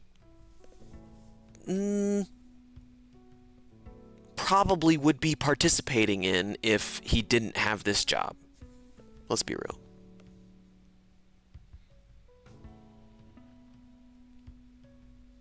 or if he was the age of the people being selected for ICE. This pisses me off, bro. Time of the shooting, but he was there at the scene very.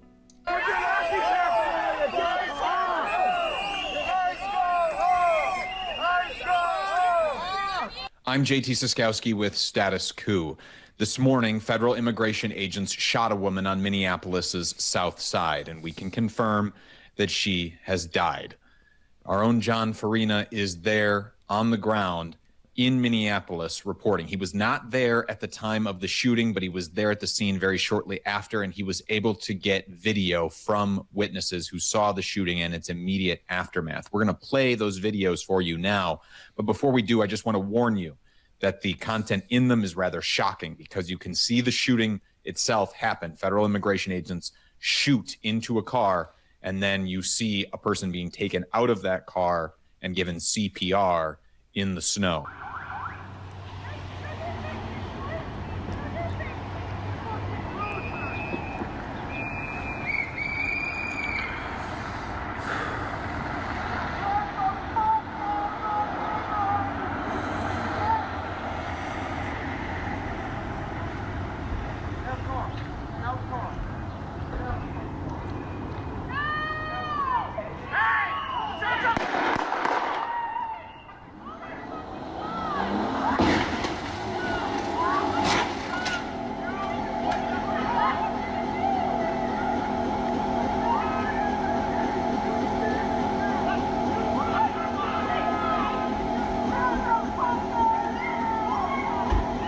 Fuck.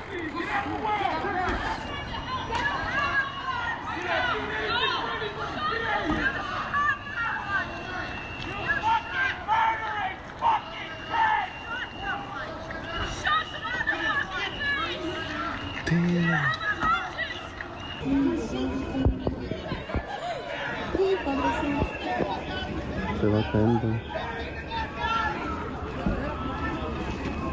Bro, they can immediately tell she's shot in the face.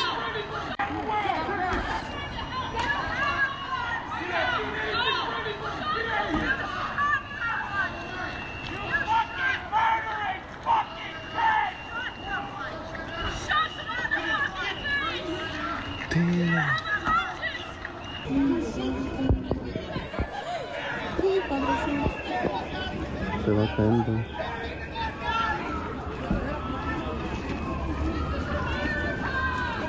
Ahí va. Se murió. Sí. Get the fuck out of here!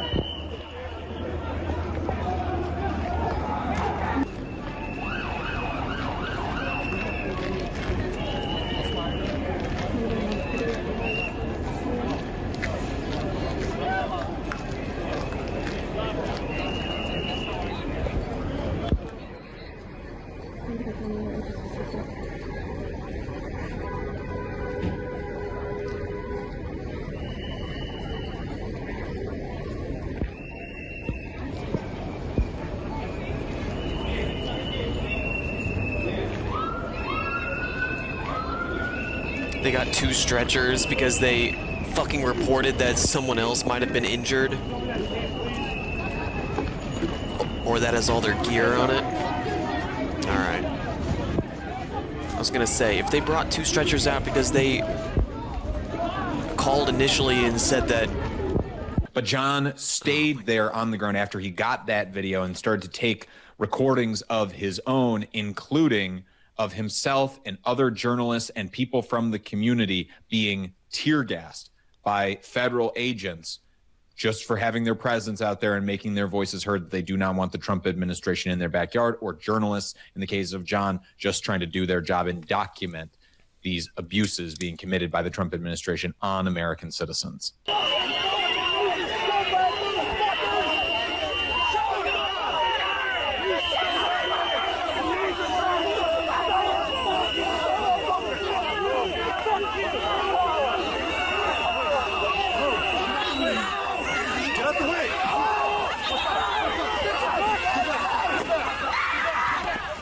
Right in the face! All on video, you motherfucker!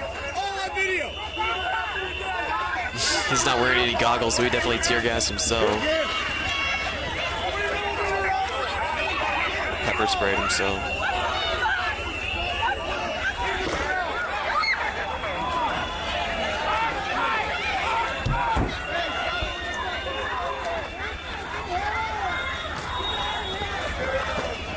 I got him with a big one. Hey! Hey! This is not your vendetta.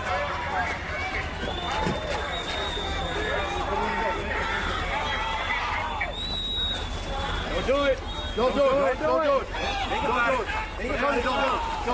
Hey, keep that going. Fucking hit them with ice blocks.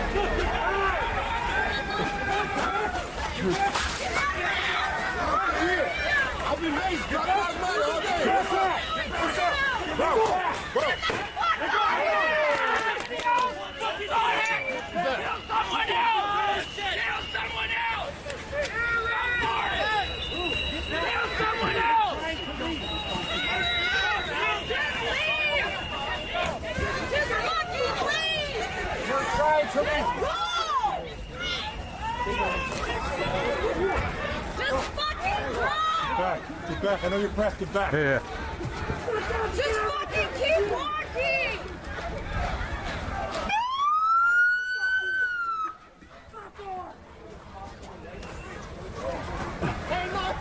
This is John's, he took this video himself. I don't think he acquired it.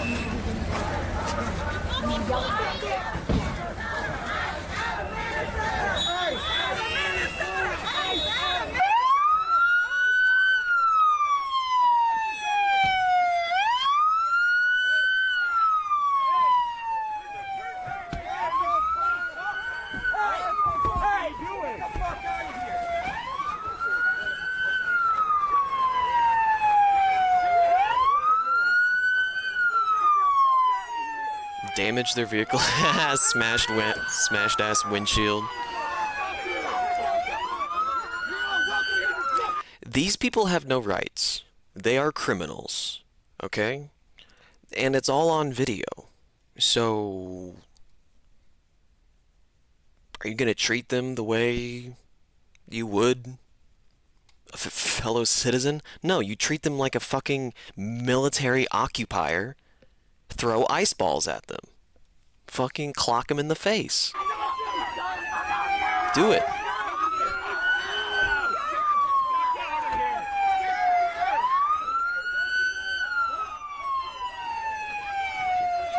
These aren't even real federal agents. They are deputized fucking attack dogs. They're nothing.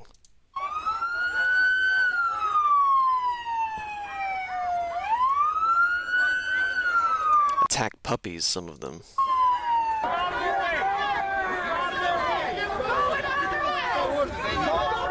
They're all blocking the way. They say go the other way.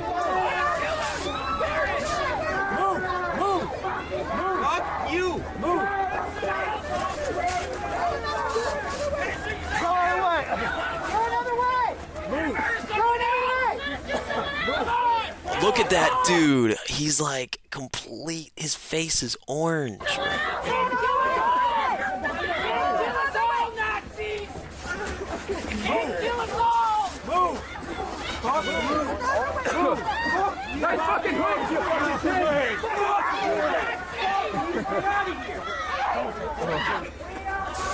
Get out of the way! Get out! It's gonna blind him, bro.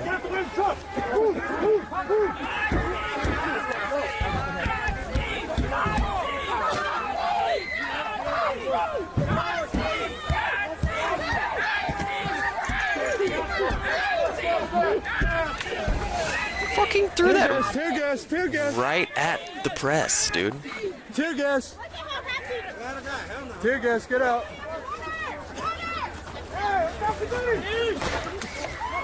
What's up?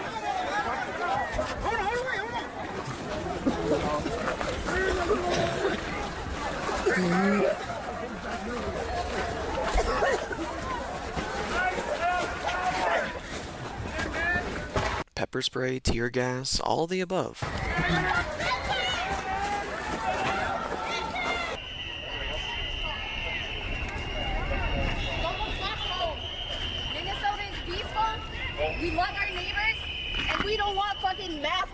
running around shooting them. This fucking guy.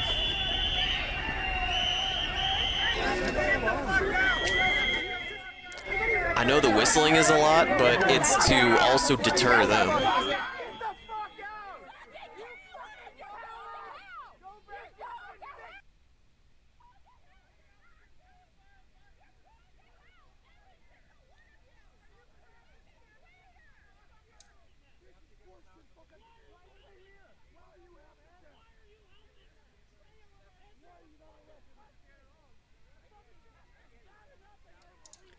Yeah, look, these are your cops. These are your good cops right here. I can't do anything but protect them. Hang it up, bro. Turning your badge and your gun in disgrace, bro. Yeah, call him a motherfucker too. You're right.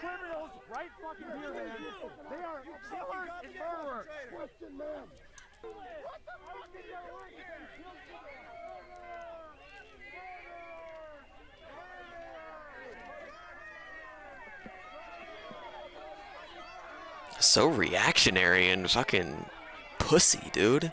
All of them. Take off all that gear and those masks. You would not be acting like this. You wouldn't have the balls to even show your face.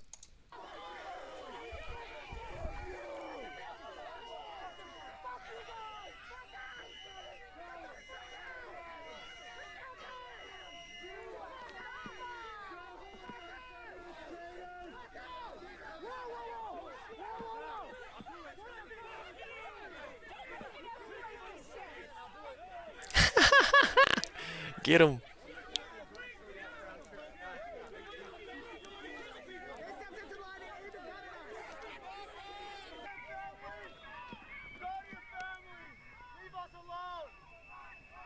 Did you know the Constitution?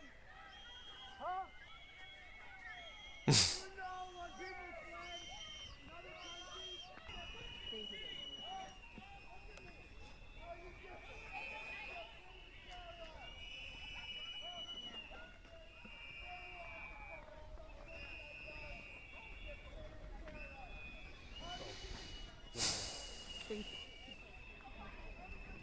This is after the shooting.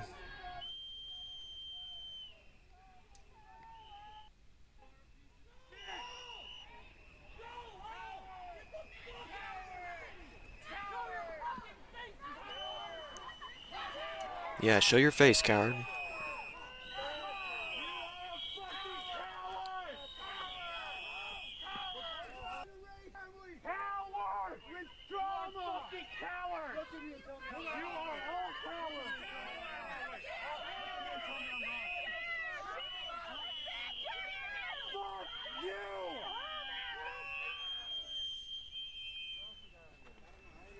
What's your badge number?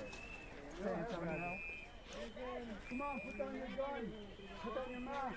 Yeah, quit being such a little bitch. My spouse, we're part of the Signal group, and they had arrested parents dropping off a kid over here at Central. And then she texted me and said they shot somebody on our corner. I live right over here. And I came over. I didn't see the shooting. I didn't see any of that, but I saw them doing CPR on a woman behind a snowbank for a good minute. And then the ambulances came and they put her on a stretcher. I saw that she was Caucasian. And they put her in, but they were doing CPR on her and they didn't drive her to an emergency. What does that mean? Yeah. I don't think she made it. Jeez. And look at them, they're just sitting here. Yeah. All of them. They've been working since 6 this morning. I got up because I got the Signal stuff. Yeah, right. Why is he Long hair, black hair. Fuck you guys! Get the fuck out! From here. We're not armed! We just want you to leave! Get the fuck out! Go home! Why are you protecting the murderer? Why are you protecting the shooter? Why are you protecting the murderer? I want to note that this situation is exactly what we had feared. It's what the activists there on the ground had feared, that as the Trump administration continues to escalate its crackdown on these cities, that was going to lead to more people being hurt. We had already brought you reporting from the Brighton Park neighborhood in Chicago, where federal immigration agents shot a woman 5 times, leaving her with 7 bullet holes. We're still waiting for more details about this shooting to come out, but now this is another person who has been direct victim of Trump administration violence at the hands of these immigration agents. This was the first day that Border Patrol agents were going to be on the ground in the Twin Cities as part of the ramp up. They just got to Minneapolis, too. 2,000 immigration agents over the course of the next month in the Twin Cities area. This was day 1 of that month-long ramp up. So we will continue to be reporting there from on the ground. We'll continue to bring you reports about this shooting as they become available. So if you're not, get subscribed so that you can see all of this latest information as it comes out and see and support our on the ground reporting.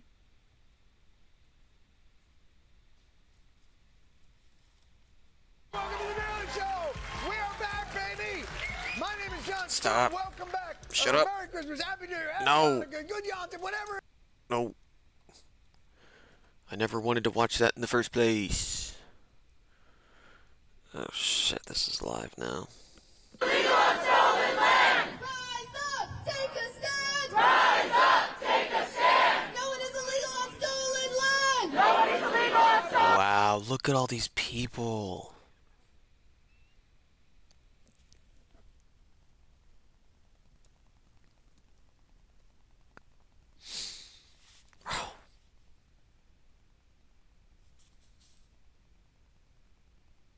But she's dead. She'll never know that all these people turned out for her.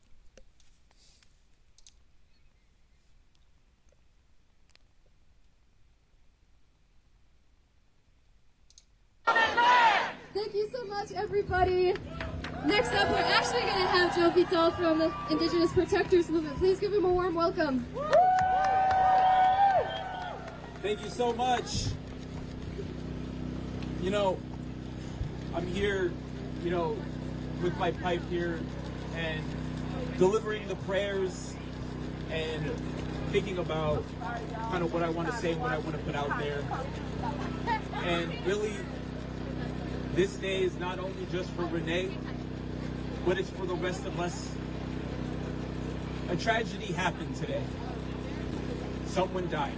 It was the inevitable. As soon as the ICE raids began, we all knew what was going to happen eventually. This was a rogue faction of the government that was created just to brutalize black and brown bodies. And it is no surprise.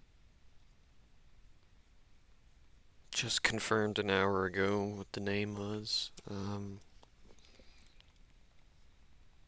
It was Renee.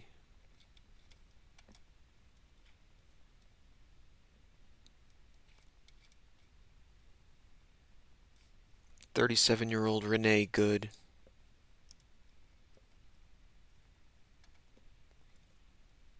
4:35 p.m. the city of Indianapolis said it had confirmed that 37-year-old Renee Good was the woman shot and killed Wednesday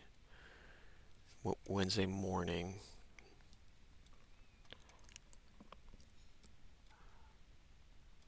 This shit's been going on all day.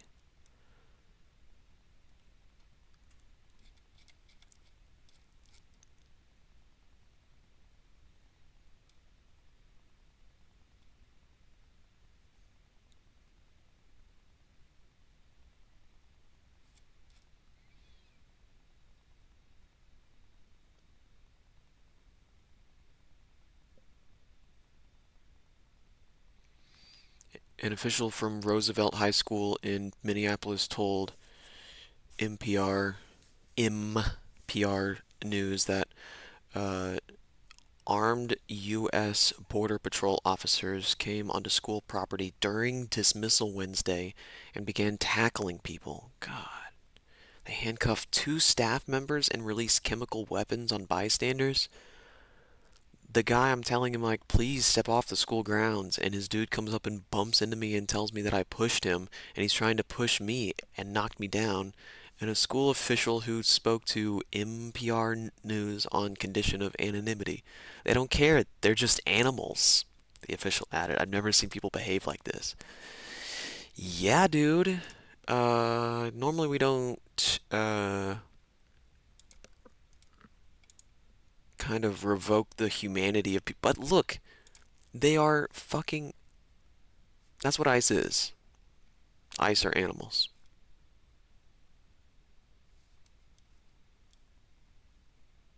They are fascist fucking Nazi freaks.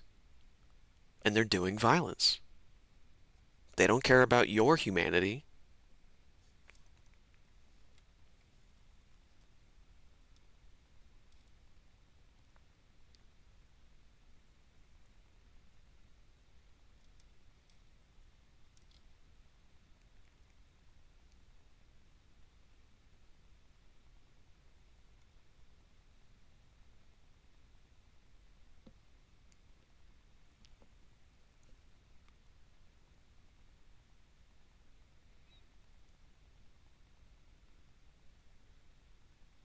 Okay, what if she did refuse commands to get out of the car?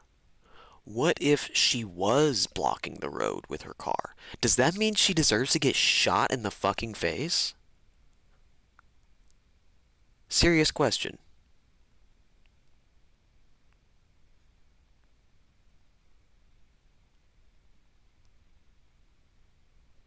And if you're nearby a car that's like trying to get away and you are trying to get them out of the car, maybe don't stand in front. Maybe keep your shit together and don't unload your firearm into the fucking windshield like a freak.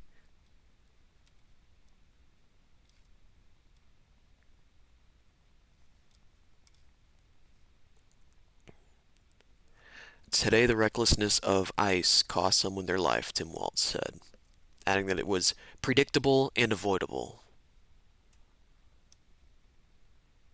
That's the worst part of this, is it's so heinous and yet, like, barely surprising. It's one of those things where you're like, I'm kind of surprised this didn't happen sooner. I mean, this shit has been happening. People getting shot all the time.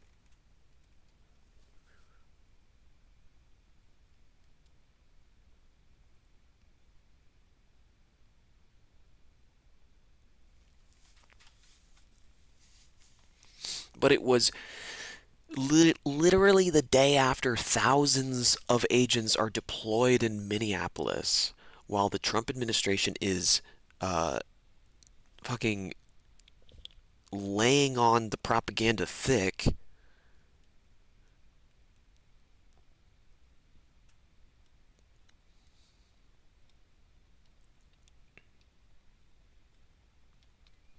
He pleaded for people to protest peacefully and not force a confrontation. They want to show, he said of the Trump administration, we can't give it to them.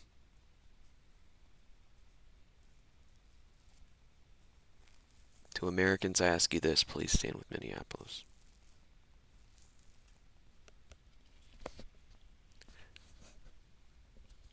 I don't know, they seem pretty flustered getting pelted with ice balls.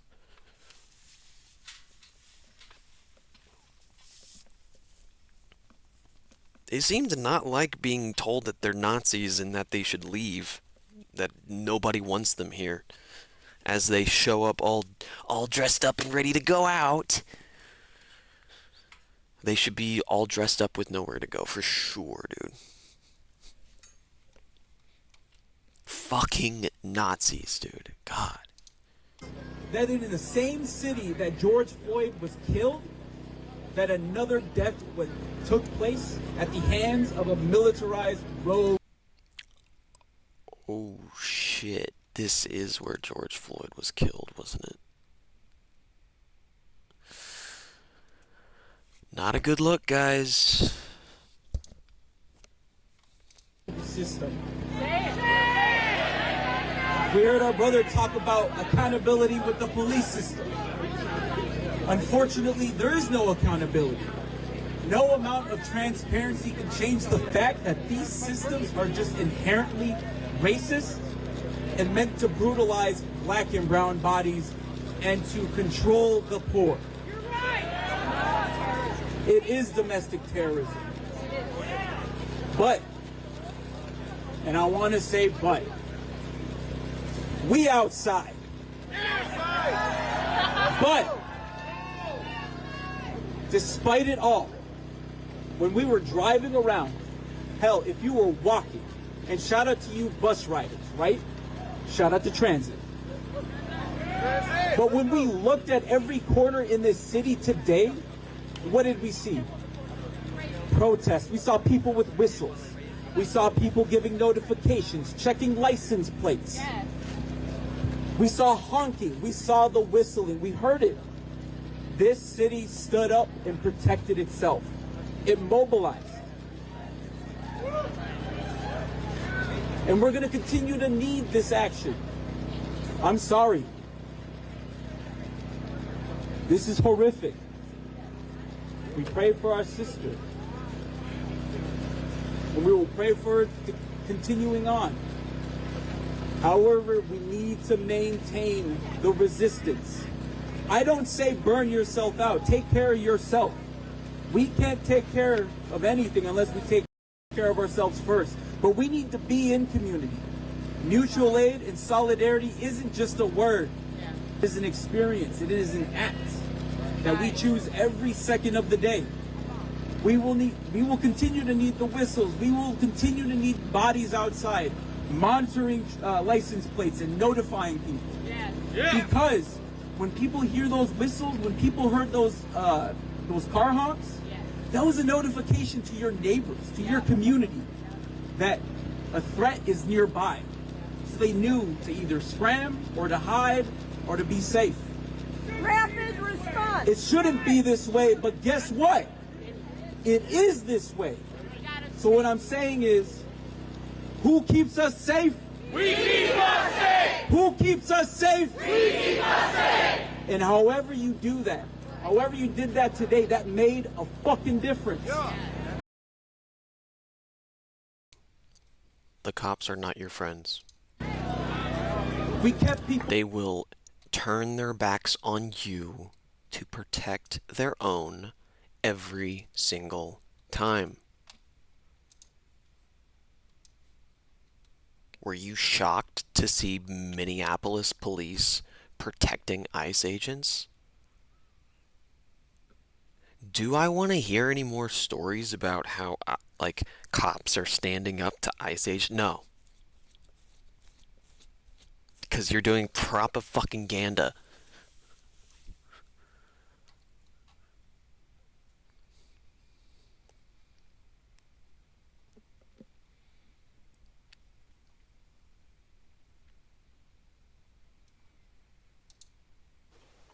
Good afternoon. Today I'm joined by Department of Public Safety Commissioner Bob Jacobson, Colonel Schaefer of the Minnesota National Guard, and Colonel Bogojevic of the Minnesota State Patrol. This morning we learned that an ICE officer shot and killed someone in Minneapolis. My deepest condolences to the family, to the loved ones who had to learn about this tragic event on national television. We've been warning for weeks that the Trump administration's dangerous, sensationalized operations are a threat to our public safety, that someone was going to get hurt. Just yesterday, I said exactly that. What we're seeing is the consequences of governance designed to generate fear, headlines, and conflict. It's governing by reality TV, and today that recklessness cost someone their life. I've reached out to Secretary of Homeland Security Kristi Noem, and I'm waiting to hear back. Let me be clear, Donald Trump and his administration may not care much about Minnesota. That's been pretty evident, but we love this state. We won't let them tear us apart. We'll not turn against each other. To Minnesotans, I say this: I feel your anger. I'm angry. They want a show. We can't give it to them. We cannot. If you protest, and express your First Amendment rights, please do so peacefully as you always do. We can't give them what they want. The hearts and minds of the people in this state are on our side. To Americans, I ask you this, please stand with Minneapolis. To Minnesotans, know that our administration is going to stop at nothing to seek accountability and justice. The State Bureau of Criminal Apprehension are working on the investigation. We have activated the State Emergency Operations Center. State Patrol and Minnesota National Guard leadership is connected with the Minneapolis Police Department, the St. Paul Police Department, Hennepin County Sheriff's Office, the DNR, and Minnesota's Homeland Security and Emergency Management. We have activated dozens of members of the State Patrol's mobile response team. And from here on, I have a very simple message. We do not need any further help from the federal government. To Donald Trump and Kristi Noem, Say it again louder you've done for the enough. people in the back. There's nothing more important than Minnesotan safety. I've issued a warning order to prepare the Minnesota National Guard. We have soldiers in training and prepared to be deployed if necessary. I remind you, a warning order is a heads up for folks. And these National Guard troops are our National Guard troops. They're teachers in your community, they're business owners, they're construction professionals. They are Minnesotans. Minnesota will not allow our community to be used as a prop in a national political fight. We will not take the bait. We will continue to update you, Minnesota, as we get more information. Now I'd like to turn it over to Commissioner Bob Jacobson of the Minnesota Department of Public Safety. Okay, Tim Waltz, time to put your money where your mouth is and not walk this back. Will the National Guard do anything?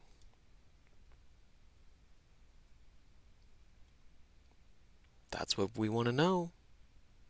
Telling us the identities of them doesn't really do much besides, like, provide context if they turn out to be traitors. So, please offer some guarantees that you are going to actively resist ICE. That you will engage with them militarily if necessary, because that's what they've already done here.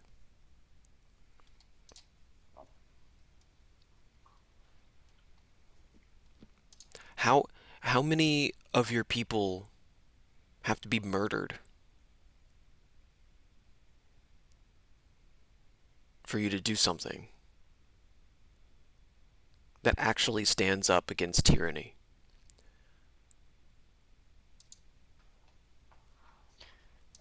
The Civil War has started, and one side is fighting. That's what it feels like. At least. Thank you, Governor. As the Governor mentioned, my name is Bob Jacobson. It is my honor to serve as the Commissioner of the Minnesota Department of Public Safety. First of all, I want to acknowledge the reason that we are all here. The loss of life is not anything anyone would ever want. Good one. We fully expect that the community will want to peacefully demonstrate their anger or frustration. Minnesota residents and visitors have the right to peacefully demonstrate. We recognize that demonstrations are often driven by strong emotions, beliefs. You rip the social fabric and you tell us to stitch it up. Fuck you. And certainly a desire to be heard. Our role is to help ensure everyone can express themselves without anyone getting hurt. The Minnesota Department of Public Safety's role through the Minnesota State Patrol is to ensure safety, protect constitutional rights, keep roads accessible.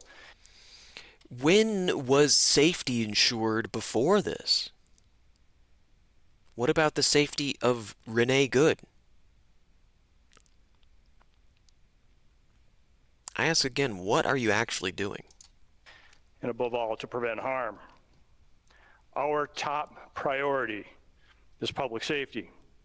Our focus is keeping demonstrators, community members, drivers, and law enforcement safe, especially during moments of heightened tension. This feels like a deposition. This feels like they have been caught with their pants down. Like they really fucked up. You guys are in trouble. Don't think that you guys are like the voices we need to hear right now. Like, motherfucker, part of the problem is how toothless you guys are. Or uncertainty. Demonstrations must remain safe and lawful, particularly around roadways. Yo, you're so worried about public property, like, we will join in blocking traffic. It is one of the most effective and easiest ways to upset this established order, which is what you do in an effective protest.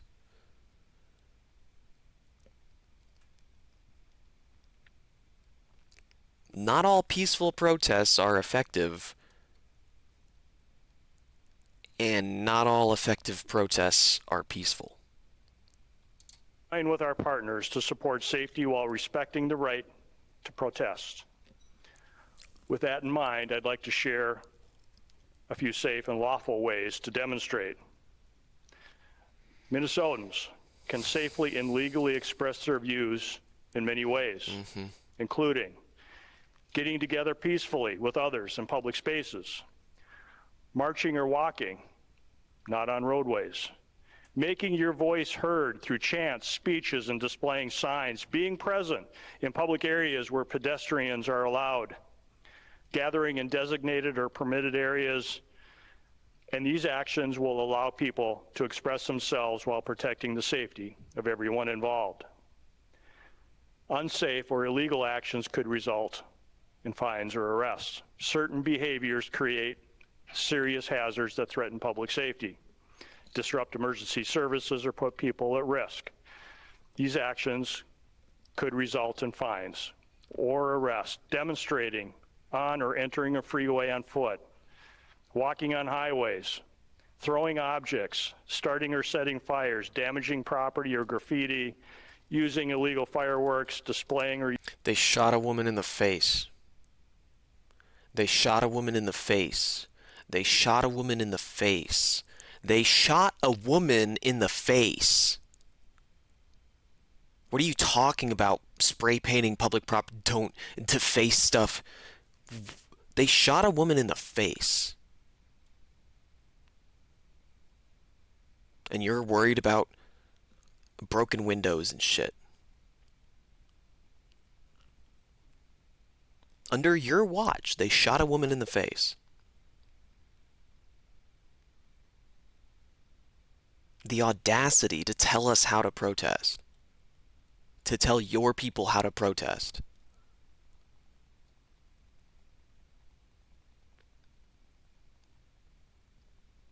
Tim looks afraid, and he should be.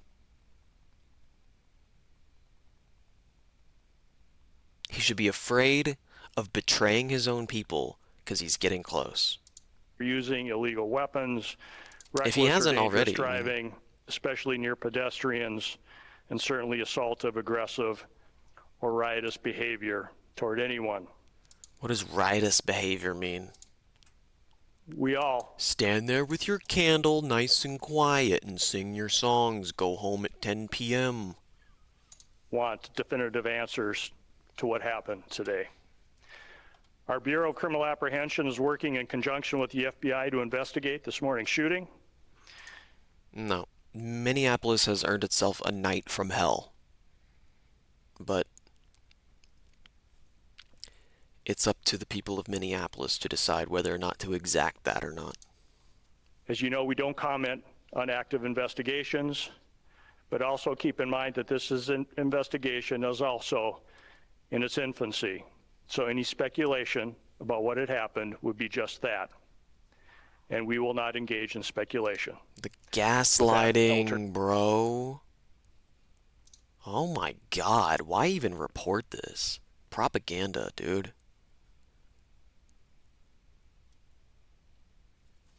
Ugh.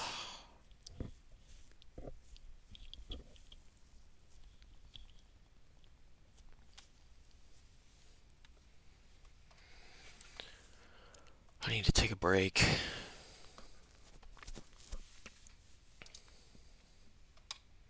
I've been going 2 hours. Well, the stream's been going 2 hours. I'll be back. I gotta get some dinner.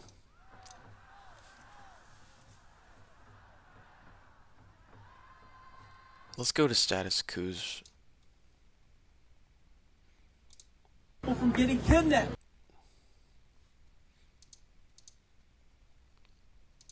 No peace! No justice! About Minnesota. Go around.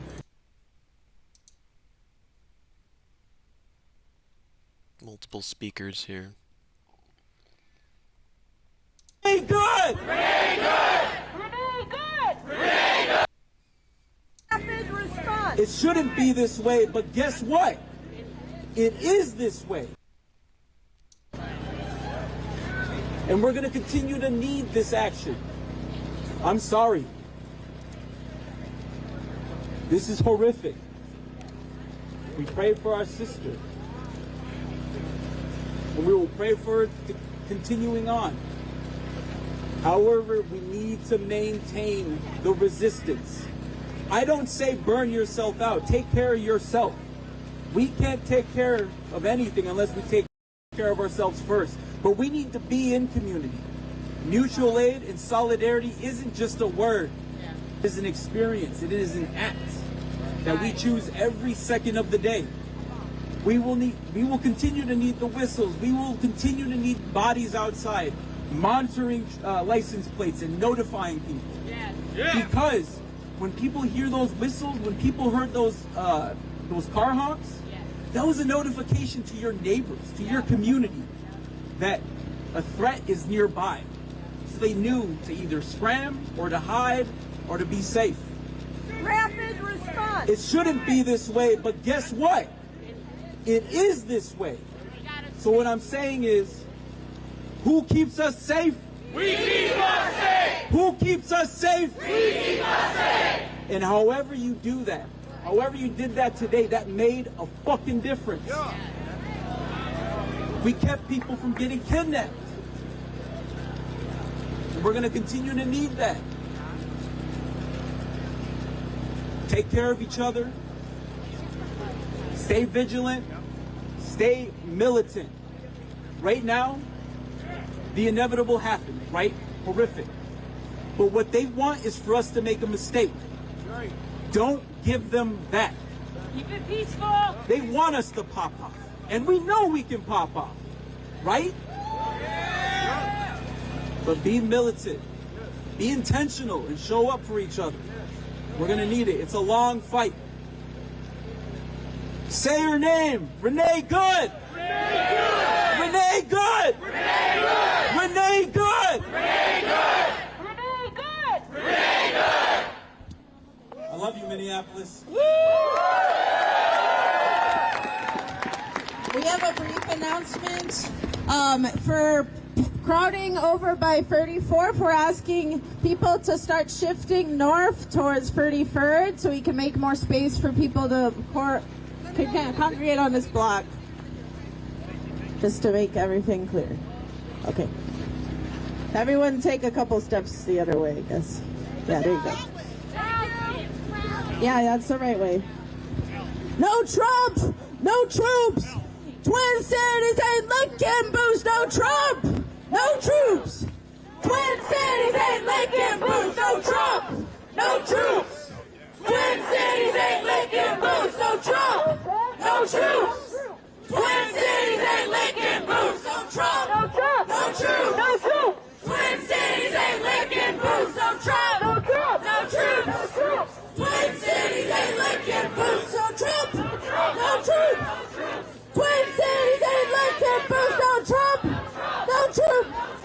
Twin Cities ain't licking boots! No Trump! No troops! Twin Cities ain't licking boots! No Trump! No troops! Twin Cities ain't licking boots! No Trump! No troops! Twin Cities ain't licking boots! I say Minnesota, you say Presente! Minnesota! Minnesota! Minnesota! When I say I do it for my people, you say yo lo hago pa mi gente! I do it for my people!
finally, we have more speakers for tonight, and we're going to keep chanting. Mirac does have a protest this Saturday, 1 p.m. at Powderhorn at the intersection of 32nd and 10th, I believe. So if you are frustrated, if you want to join an organization, if you want to dictate, hey, I want to speak, hey, I want to chant, I want to talk to the press, show up and introduce yourselves, because we are all the same, and you are just as competent as I am in speaking and in being whatever the fuck this is. But I know you have the power to do this, because I learned and I practiced with my people. And I am only strong because of Mira and Angel and Mari and Miguel and Montana and all of Mirac, all of TCC for Jay. We're honored to have Jaylani Hussein from the Council on American Islamic Affairs in Minnesota. He spoke earlier today at 12:15 for a press conference. It is a great honor to have representation for the Somali community, and he is a great beacon of hope during this time. Thank you. How about we get a round of applause for those chants and for Myrac and all the great work that everybody is doing. All right, I want to start off by greeting you all with a greeting of peace. Assalamu alaikum wa rahmatullahi wa barakatuh. May peace and blessings be upon you all this evening. I want to start out by saying to all of you that you did the most important thing. You showed up here tonight. You showed up. You found a way to be here. You came outside to stand with your neighbors and your brothers and sisters. You decided to be here in this space, and I want you to just hold yourself up in this moment for being here and standing up and showing up in this moment.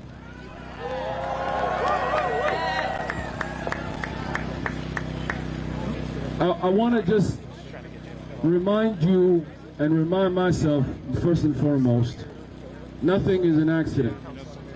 Nothing is an accident. No tragedy befalls upon people unless those people are able to do something about it. Nothing happens to a community unless something great will come out of that. This morning, one of our beautiful neighbors decided to do the right thing. Stand up for their neighbors. Do whatever it takes. And I want to let you know that Renee was not alone this morning. She had brothers and sisters watching her back, on her side, behind her, next to her, around her, recording every single thing that happened. And that would have not happened if all of you and all of us, and those are here and those are not here, did not do exactly what Renee has been doing for the past weeks since this attack on our community. But today, Renee took a bullet and died because she loved her neighbors. And the question that she left for all of us is, what are we gonna do? What are we gonna do? What are we gonna do? What are we gonna do? That is the question she left for us. Renee may not be able to answer any more questions, but she left an ultimate question for us. She was peaceful. No matter what they said, she was peaceful. She was an observer. She did the right thing. And she was a United States citizen of this nation. And no one is illegal. God has given every human being the dignity that they deserve. No one is illegal. As we stand on stolen native land, no one is illegal. Man, every time they do one of these, like, vigils and stuff, the community organizers always tend to be, like, hyper-religious and shit, and gotta inject their beliefs into whatever the fuck. Like, where was God when she was shot in the face? Like, come on. Tone deaf. He talks for so long, bro. Pass the mic. for Renee Good by any means necessary. Nice. All right. Ended strong. That was pretty good.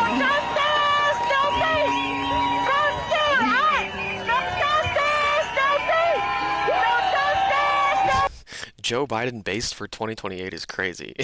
What are you talking about? I like your emotes though. I like frog character.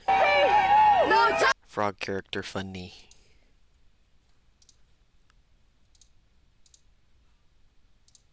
Please play the video.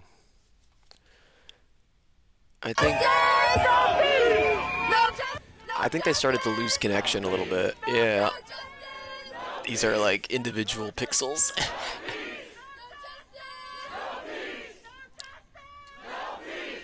Guys, my PlayStation 1 is fucking up.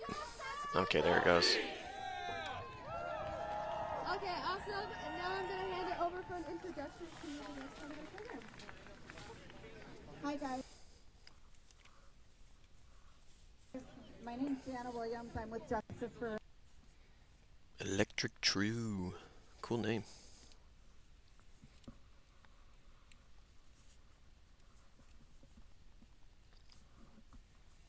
If you're gone already, sorry I missed you.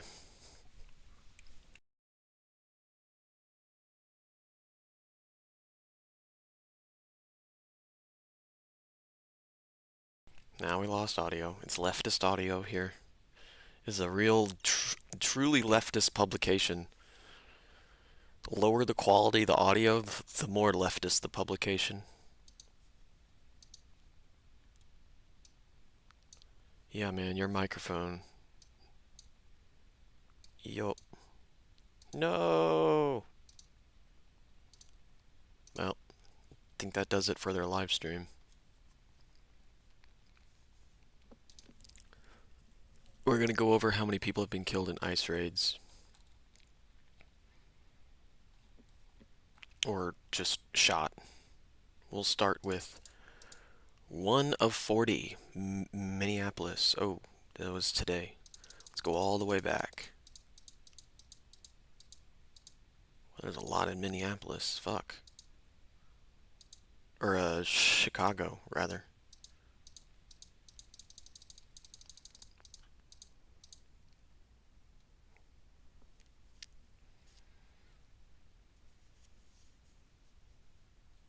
Okay. Oh, I think I remember this. Protester Vince Hawkins, 55, an emergency room nurse, was hit in the eye with a rubber bullet fired by ICE agents.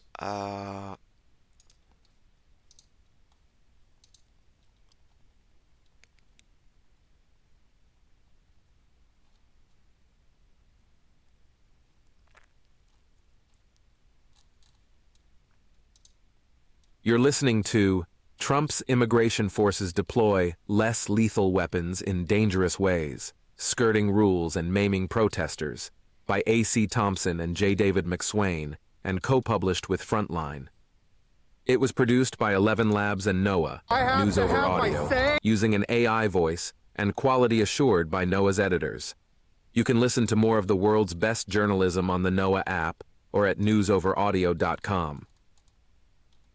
As the Trump administration's immigration dragnet intensified in June, a nurse in Portland, Oregon, left work one mid-afternoon and drove to a nearby detention facility to voice his opposition.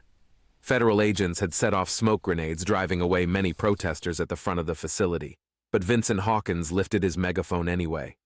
"You should stop and think about what you're doing." The shot came seconds later. A silver projectile launched through the small facility's closed gate, hitting him in the face. The tear gas canister shattered his glasses, ripped apart his brow, crushed against his eye, and concussed him. In video footage, the projectile can be seen bouncing off his face and arcing back toward the unknown immigration and customs enforcement agent who fired it.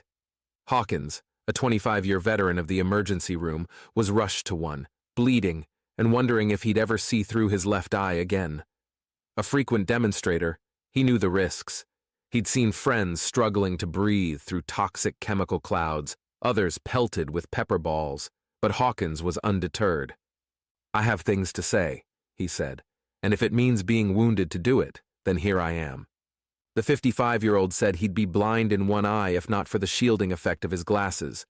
He's regained most of his vision, but suffers from dizziness and vertigo, sometimes causing him to miss work.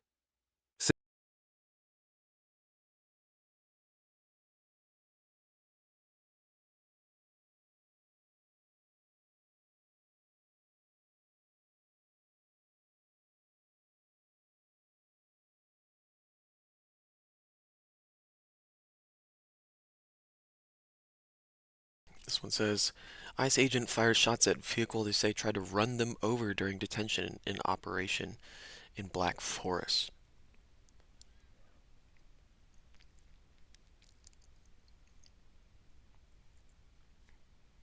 As a result of their violent actions and to protect the officers and the agents outside, an officer fired 3 shots into the vehicle.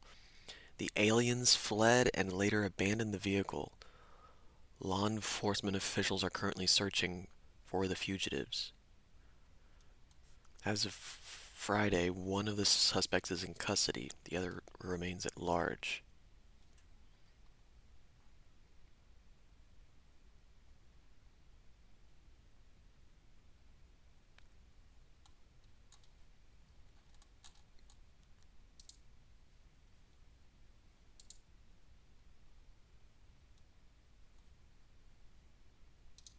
Okay.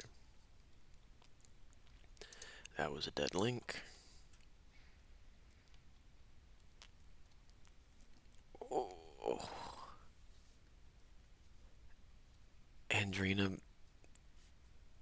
Mejia's son, a 15-year-old boy with speech and hearing disabilities, was arrested at gunpoint in Los Angeles after agents mistook him for a suspected MS-13 pledge. Get the fuck out of here. CPB agents opened fire on a car after it drove away during a traffic stop in San Bernardino, California. No one was injured. So the fact that this... Bro. Silverio Villegas Gonzalez, 38, a Mexican national, was shot and killed by an ICE officer after dragging the officer with his car in the Chicago suburb of Franklin Park. The agency said he had resisted arrest during a traffic stop. The officer later said his injuries were, quote, nothing major. 3 links. Federal agents detained a landscaper and his 2 sons, both U.S. citizens, at a gas station in Des Plaines, Illinois. One agent drew a gun and the other tased one of the sons in the face. Protesters outside an ICE facility in Broadview, Illinois were shot with pepper balls.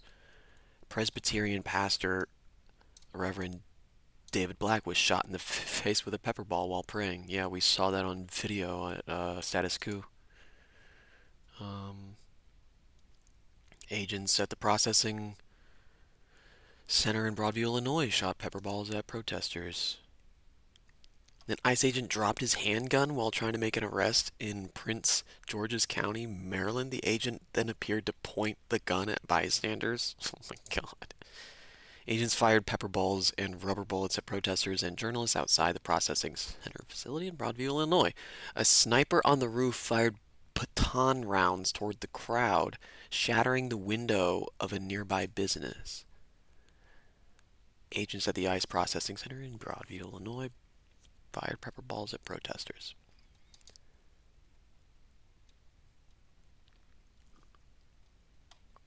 An agent at the ICE processing center in Broadview, Illinois, shot a pepper ball at a news van belonging to the local CBS affiliate. The passengers, including CBS reporter Asal Rezai, were overcome by chemical irritants, absolutely unprovoked, she posted on social media. Been puking for 2 hours. Some 300 immigration agents stormed an apartment complex in Chicago, ordering residents out at gunpoint.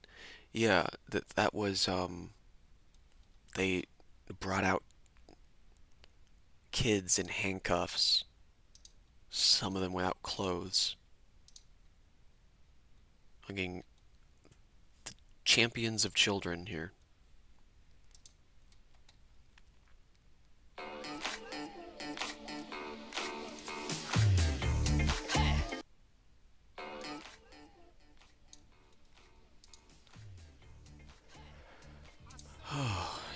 It's just a little quiet. Border Patrol agent shot pepper balls at onlookers outside Funston Elementary School on Chicago's northwest side.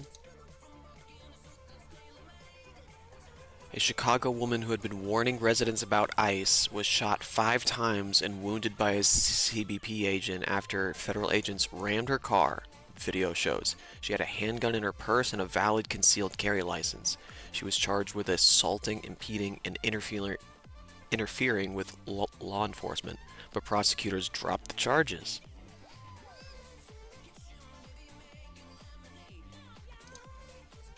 During an immigration raid at Concordia Cemetery in Forest Park, Illinois, federal agents fired pepper balls at workers and detained them for several hours.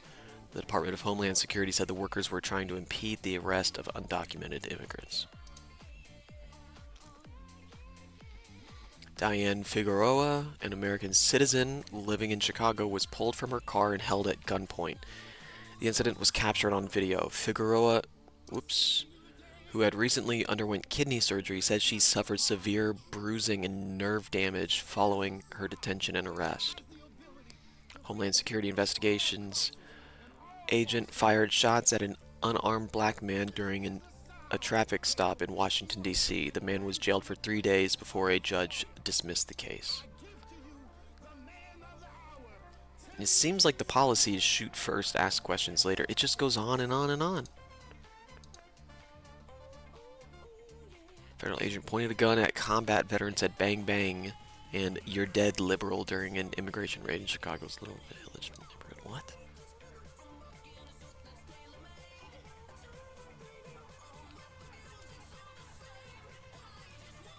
She pulled into a parking lot behind one of the agents and they fired pepper balls into her car.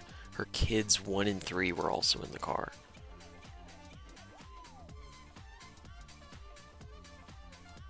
An ICE agent shot an undocumented driver in Tempe, Arizona as he sped away from a traffic stop. He was wounded and remains in ICE custody. People are running for their lives, and they'll risk getting shot.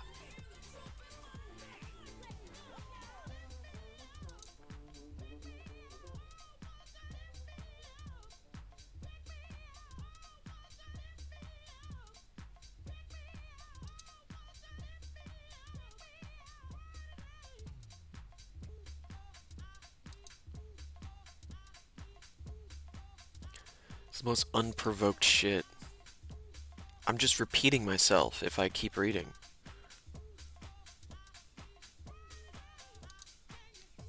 Illegally detained a minor. Shot at a car for running a red light.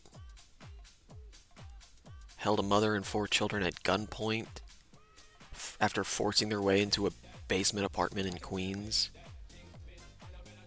Pointed an assault rifle through a smashed car window before detaining a woman in Charlotte, North Carolina.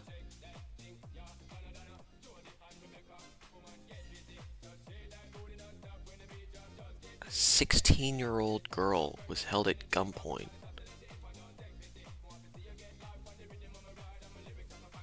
after seeking asylum in the United States.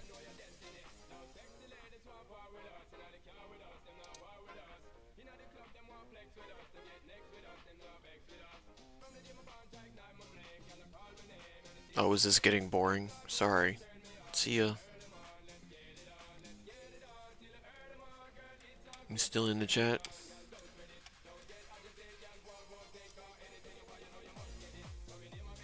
Yeah, it's been going on for a while, I know.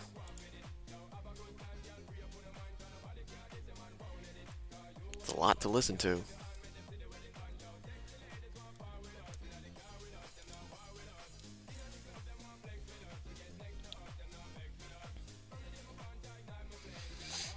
Forced their way into a home in Burnsville, Minnesota, and detained several residents after making them hand over their phones, holding them at gunpoint. That's what thugs do.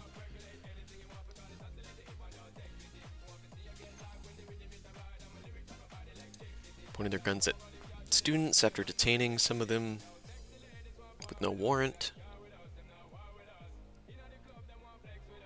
fatally shot at a Border Patrol agent fatally shot a Mexican national who was fleeing capture during an enforcement action near the U.S.-Mexico border in Rio Grande City, Texas, federal authorities said.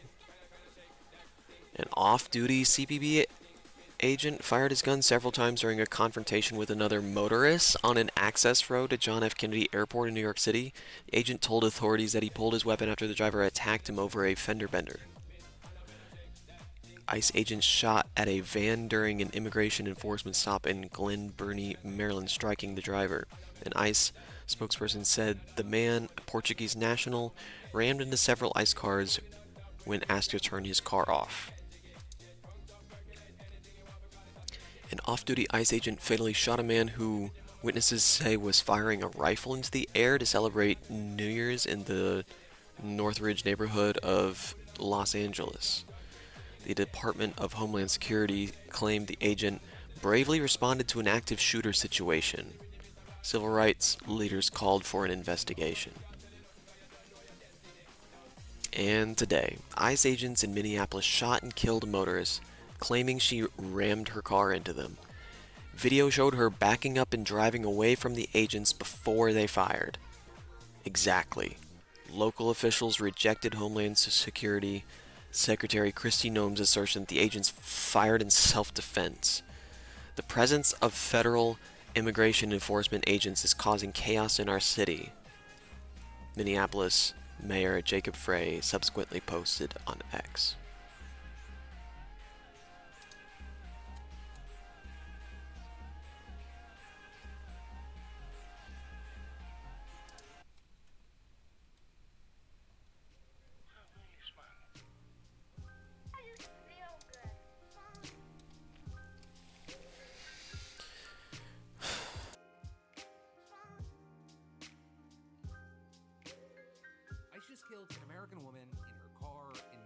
Today. I just finished today's show, which you're still going to get here because there's a lot of news we have to dive through. And the details, they're still coming out because this just happened, but here's the setup. ICE officers were on a residential street and it looks like there were protesters there watching and recording. And a woman seemed to have her car in the middle of the road and she was approached by an ICE officer who told her to get the fuck out of the car. She then tried to back away a little before then going forward in her SUV. It's looking like she's trying to get away. And that's when, on one of the videos we've seen, we see an officer near the left front of the car taking out his pistol and shooting her multiple times at essentially point blank range. The car then went a short distance before crashing into another parked car, and afterwards you had people just screaming. You are f***ing criminals!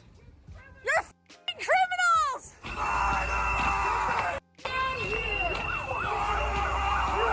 The authorities then moved to call 911 and the victim was pronounced dead. Right, again, this is still developing. There's not much we know other than she was a US citizen. Also, since ICE killed this woman, more protesters have started to confront ICE agents and local officers on the scene, leading to tear gas being fired into the crowd. And eventually you saw there was a sizable police force there, although ICE and federal agents have since left. Right, and the reactions and narratives here, depending on where you go, have been very different. Right, you have the Trump administration already justifying the officers' actions, with Secretary of Homeland Security Kristi Noem saying at a conference, ICE officers were out in an enforcement action.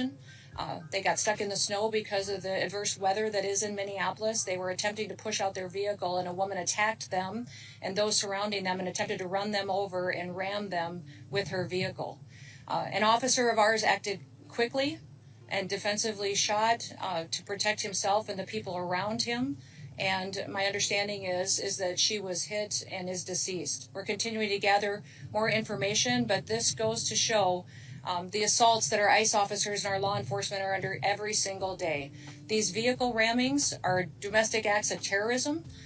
We're working with the Department of Justice to prosecute them as such. with many not surprised or going with that argument, as there is precedent for defending officers who use deadly force when a car's heading towards them in some way, even at slower speeds. But then also on the other side of this, you have a lot of people demanding some form of justice. We're saying that it looked like this woman was trying to turn to the side and get away, saying at the very least it looks like the second shot was taken from the complete side of the vehicle. You had Minneapolis City Council member Jason Chavez saying that the ICE agent that shot somebody should be arrested effective immediately. With him then going on to add that there needs to be community patrols to warn people about about ICE raids and prevent kidnappings. Also, you have local prosecutors pushing hard for what they call a local investigation, which is the only way to ensure full transparency and review. Additionally, you saw Minneapolis police officers apparently seeing this coming, with Chief of Police Brian O'Hara saying yesterday, "I've been concerned for weeks that because the issue is so emotional, because frankly, some of the way this stuff has been carried out, the greatest risk to me is that there would be unrest or that there would be a tragedy, that somebody could get seriously hurt or killed because of what's happening." And finally, with the city's mayor demanding that ICE leave immediately, although he doesn't have the power to actually enforce that himself. Get the fuck out of Minneapolis.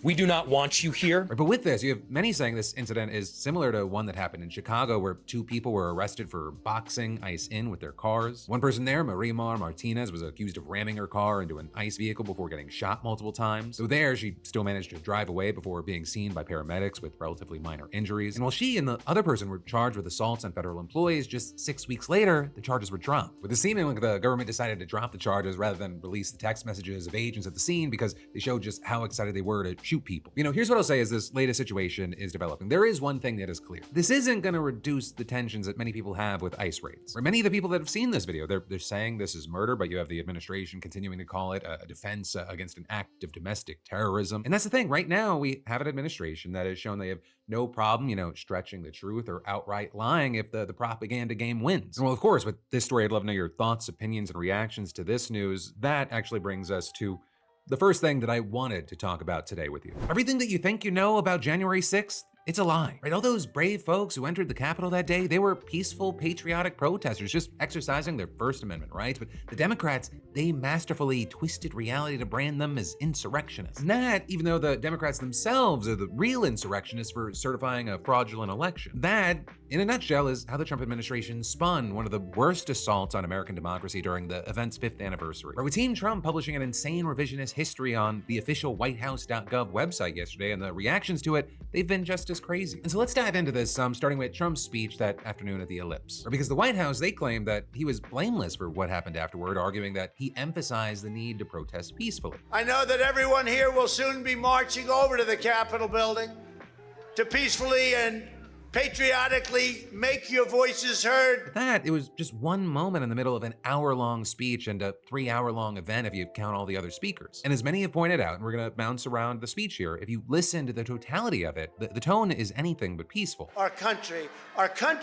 has been under siege for a long time. We fight like hell. And if you don't fight like hell, you're not gonna have a country anymore. We're gonna walk down, and I'll be there with you. We're gonna walk down to the Capitol, because you'll never take back our country with weakness. You have to show strength, and you have to be strong. Next up, the White House claims that the so-called patriots marched to the Capitol and that they were peaceful, orderly, and spirited, saying that it was actually the police who deliberately escalated tensions by aggressively firing tear gas, flashbangs, and rubber bullets into the otherwise peaceful crowd. Meanwhile, officers inexplicably removed barricades, opened doors, and even waved people inside of the building. Except, problem there, that's just not true, right? Some cops did lead rioters through the flimsy barricades, but that's because they were hopelessly overwhelmed by an enormous mob and they were trying to keep it under control. Right, and in truth, I don't know how many people have forgotten this, or they've just listened to the lies so much they have like this different image in the head. The rioters themselves climbed over walls and fences, they toppled barricades, they broke down doors, they shattered windows. And at this point in the White House's narrative, it's really not even clear which story they want to tell. Right, half the time it's like all these patriots, they did nothing wrong, and then the other half of the time it's like actually it was a violent riot, but the Democrats provoked it. In fact, it suggests that dozens of FBI assets inside of the crowd urged everyone else to break into the building. But as we've long known, those assets were just informants, not undercover agents, and there's no evidence anyone actually working for the FBI provoked the riot. Also, of course, the rioters were not peaceful. In fact, many of them were armed, or with reported weapons including guns, pepper spray, tasers, a sword, axes, hatchets, knives, destroyed office furniture, fencing, bike racks, stolen riot shields, baseball bats, hockey sticks, flagpoles, PVC piping, and reinforced knuckle gloves. And the police, they reportedly suffered cuts, bruises, sprains, concussions, rib fractures, irritated lungs, and one mild heart attack, not to mention mental trauma. With one officer getting knocked unconscious, one losing the tip of a finger, many more getting smashed in the head, and others choked, pepper sprayed, and tased. So in total, over 140 cops reported injuries, many of them having to go to the hospital. Multiple capital injuries! Multiple capital injuries! Even John, we are still taking metal, sharpened objects, missiles, to include bottles and rocks, and hand-thrown chemical-grade fireworks. Yet according to the White House, no big deal. 0 law enforcement officers lost their lives. I guess because Trump doesn't care about the officer who suffered 2 strokes nearly 8 hours after being pepper sprayed and then died, nor I guess the 4 more who took their own lives in the days and months after January 6th. Plus, let's remember, if the rioters got their way, somebody else may have ended up in the gallows erected outside of the Capitol. Start making a list, put all those names down, and we start hunting them down one by one. Traitors get guillotined! Yet the Trump White House, of course, didn't mention any of that. Instead, it featured memorials to the several so-called patriots who died. With that, including Ashley Babbitt, who the White House claims was shot without warning, even though she, in their words, posed no threat. And with that, you have right-wing outlets like the Gateway Pundit and Libs of TikTok now even claiming that the cop who shot her, Michael Byrd, runs an unaccredited daycare out of his home and pocketed $190 million in HHS funds. But 1, childcare accreditation is optional where he lives. 2, that $190 million figure appears to be total nonsense. And 3, Babbitt was at the head of a violent mob crawling into the speaker's lobby where cops were guarding lawmakers. With all that said, as far as the other narrative being pushed by the White House, that the whole riot was the Democrats' fault, they mostly pin the blame on then House Speaker Nancy Pelosi. Or with them pointing to footage that they claim shows her expressing regret for not accepting Trump's offer to send National Guard troops before the event. For over 3 hours, we begged him to send the National Guard.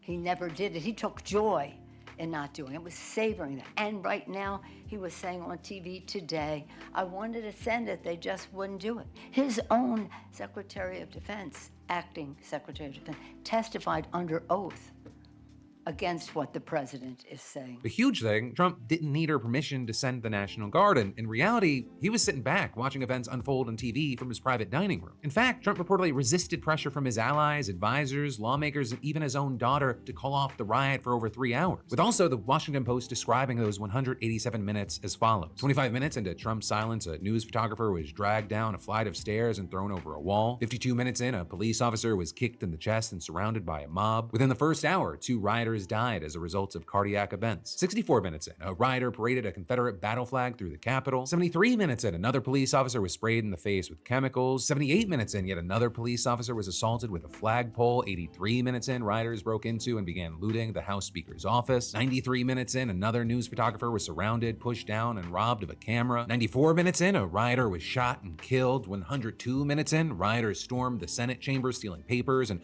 posing for photographs around the dais. 116 minutes in, a 4th police officer was crushed in a doorway and beaten with his own baton. Meanwhile, the president was reportedly raging to people around him about the vice president, and his tweets only added fuel to the fire, starting with one that blasted Mike Pence for not having the courage to do what should have been done to protect our country and our Constitution. Then another tweet telling his supporters to support Capitol Police and stay peaceful as if they weren't already violent. And next, asking everyone at the Capitol to remain peaceful, adding no violence. Meanwhile, when GOP House Minority Leader Kevin McCarthy called him, reportedly Trump claimed the rioters were Antifa, to which McCarthy was like, no, they're your people. And then Trump reportedly said, you know what I see, Kevin? I see people who are more upset about the election than you are. They like Trump more than you do. And then finally, after 3 hours, Trump finally posted this video. I know your pain.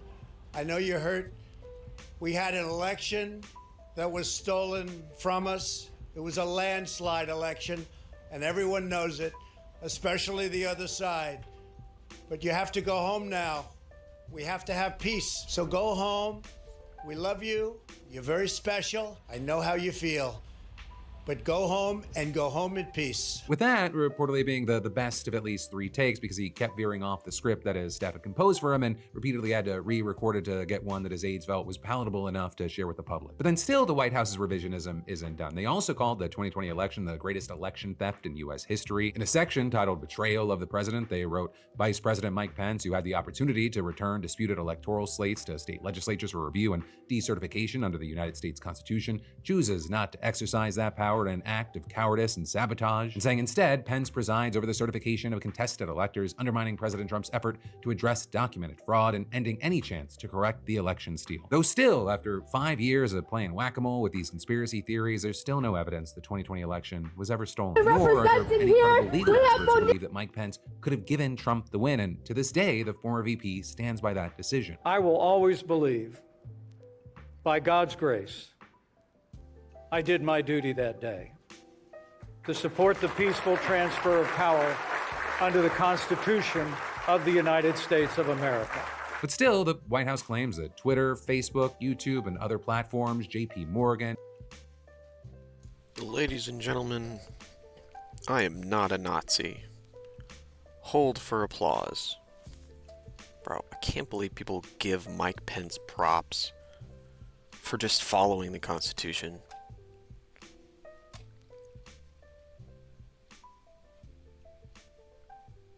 We're one of the most powerful people in the world. You're gonna be fine, bro.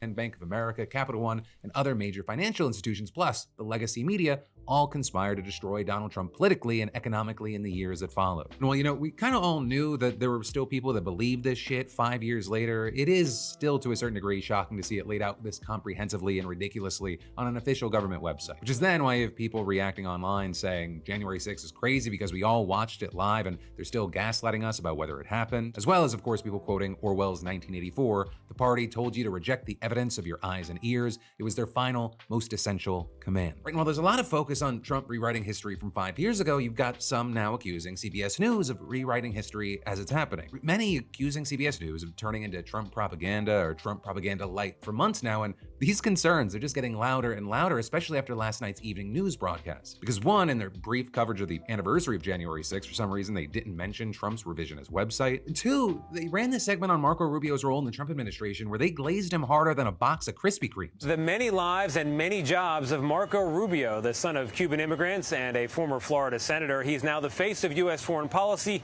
and President Trump's point man on Venezuela, all in addition to his roles as Secretary of State, interim national security advisor, and acting national archivist and USAID chief. Whatever you think of his politics, you got to admit it's an impressive resume. CBS then took a kind of cutesy, jokey pivot to show a series of memes depicting Rubio holding other jobs like the governor of Minnesota, the new Shah of Iran, and Prime Minister of Greenland, before then adding. Now, back in real life, of course, these memes may not add up to much, but for Rubio's hometown fans, which are many around here in Miami, it is a sign of how Florida, once an American punchline, has become a leader on the world stage.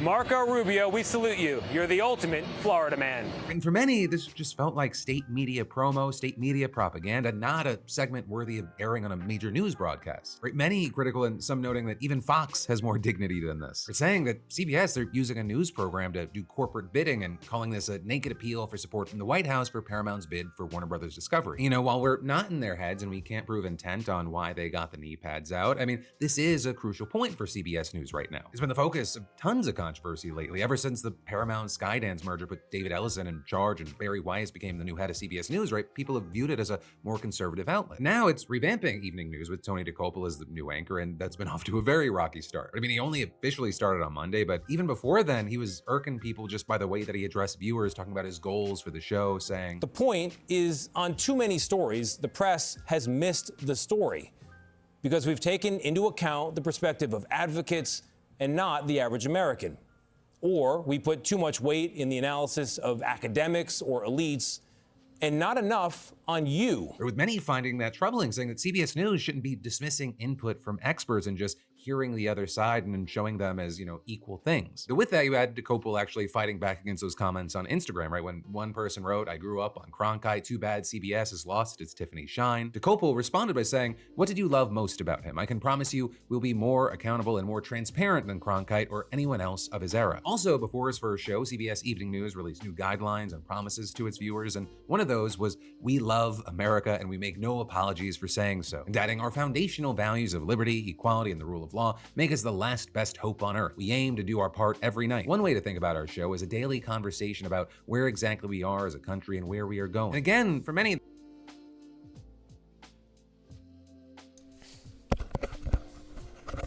Philip DeFranco puts me the fuck to sleep.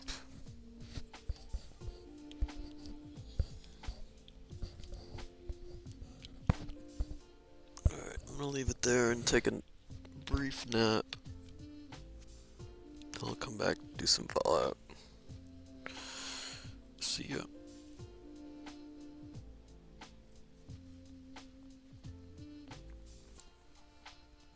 Where's your fucking badge, you pigs? We go hard for Palestine.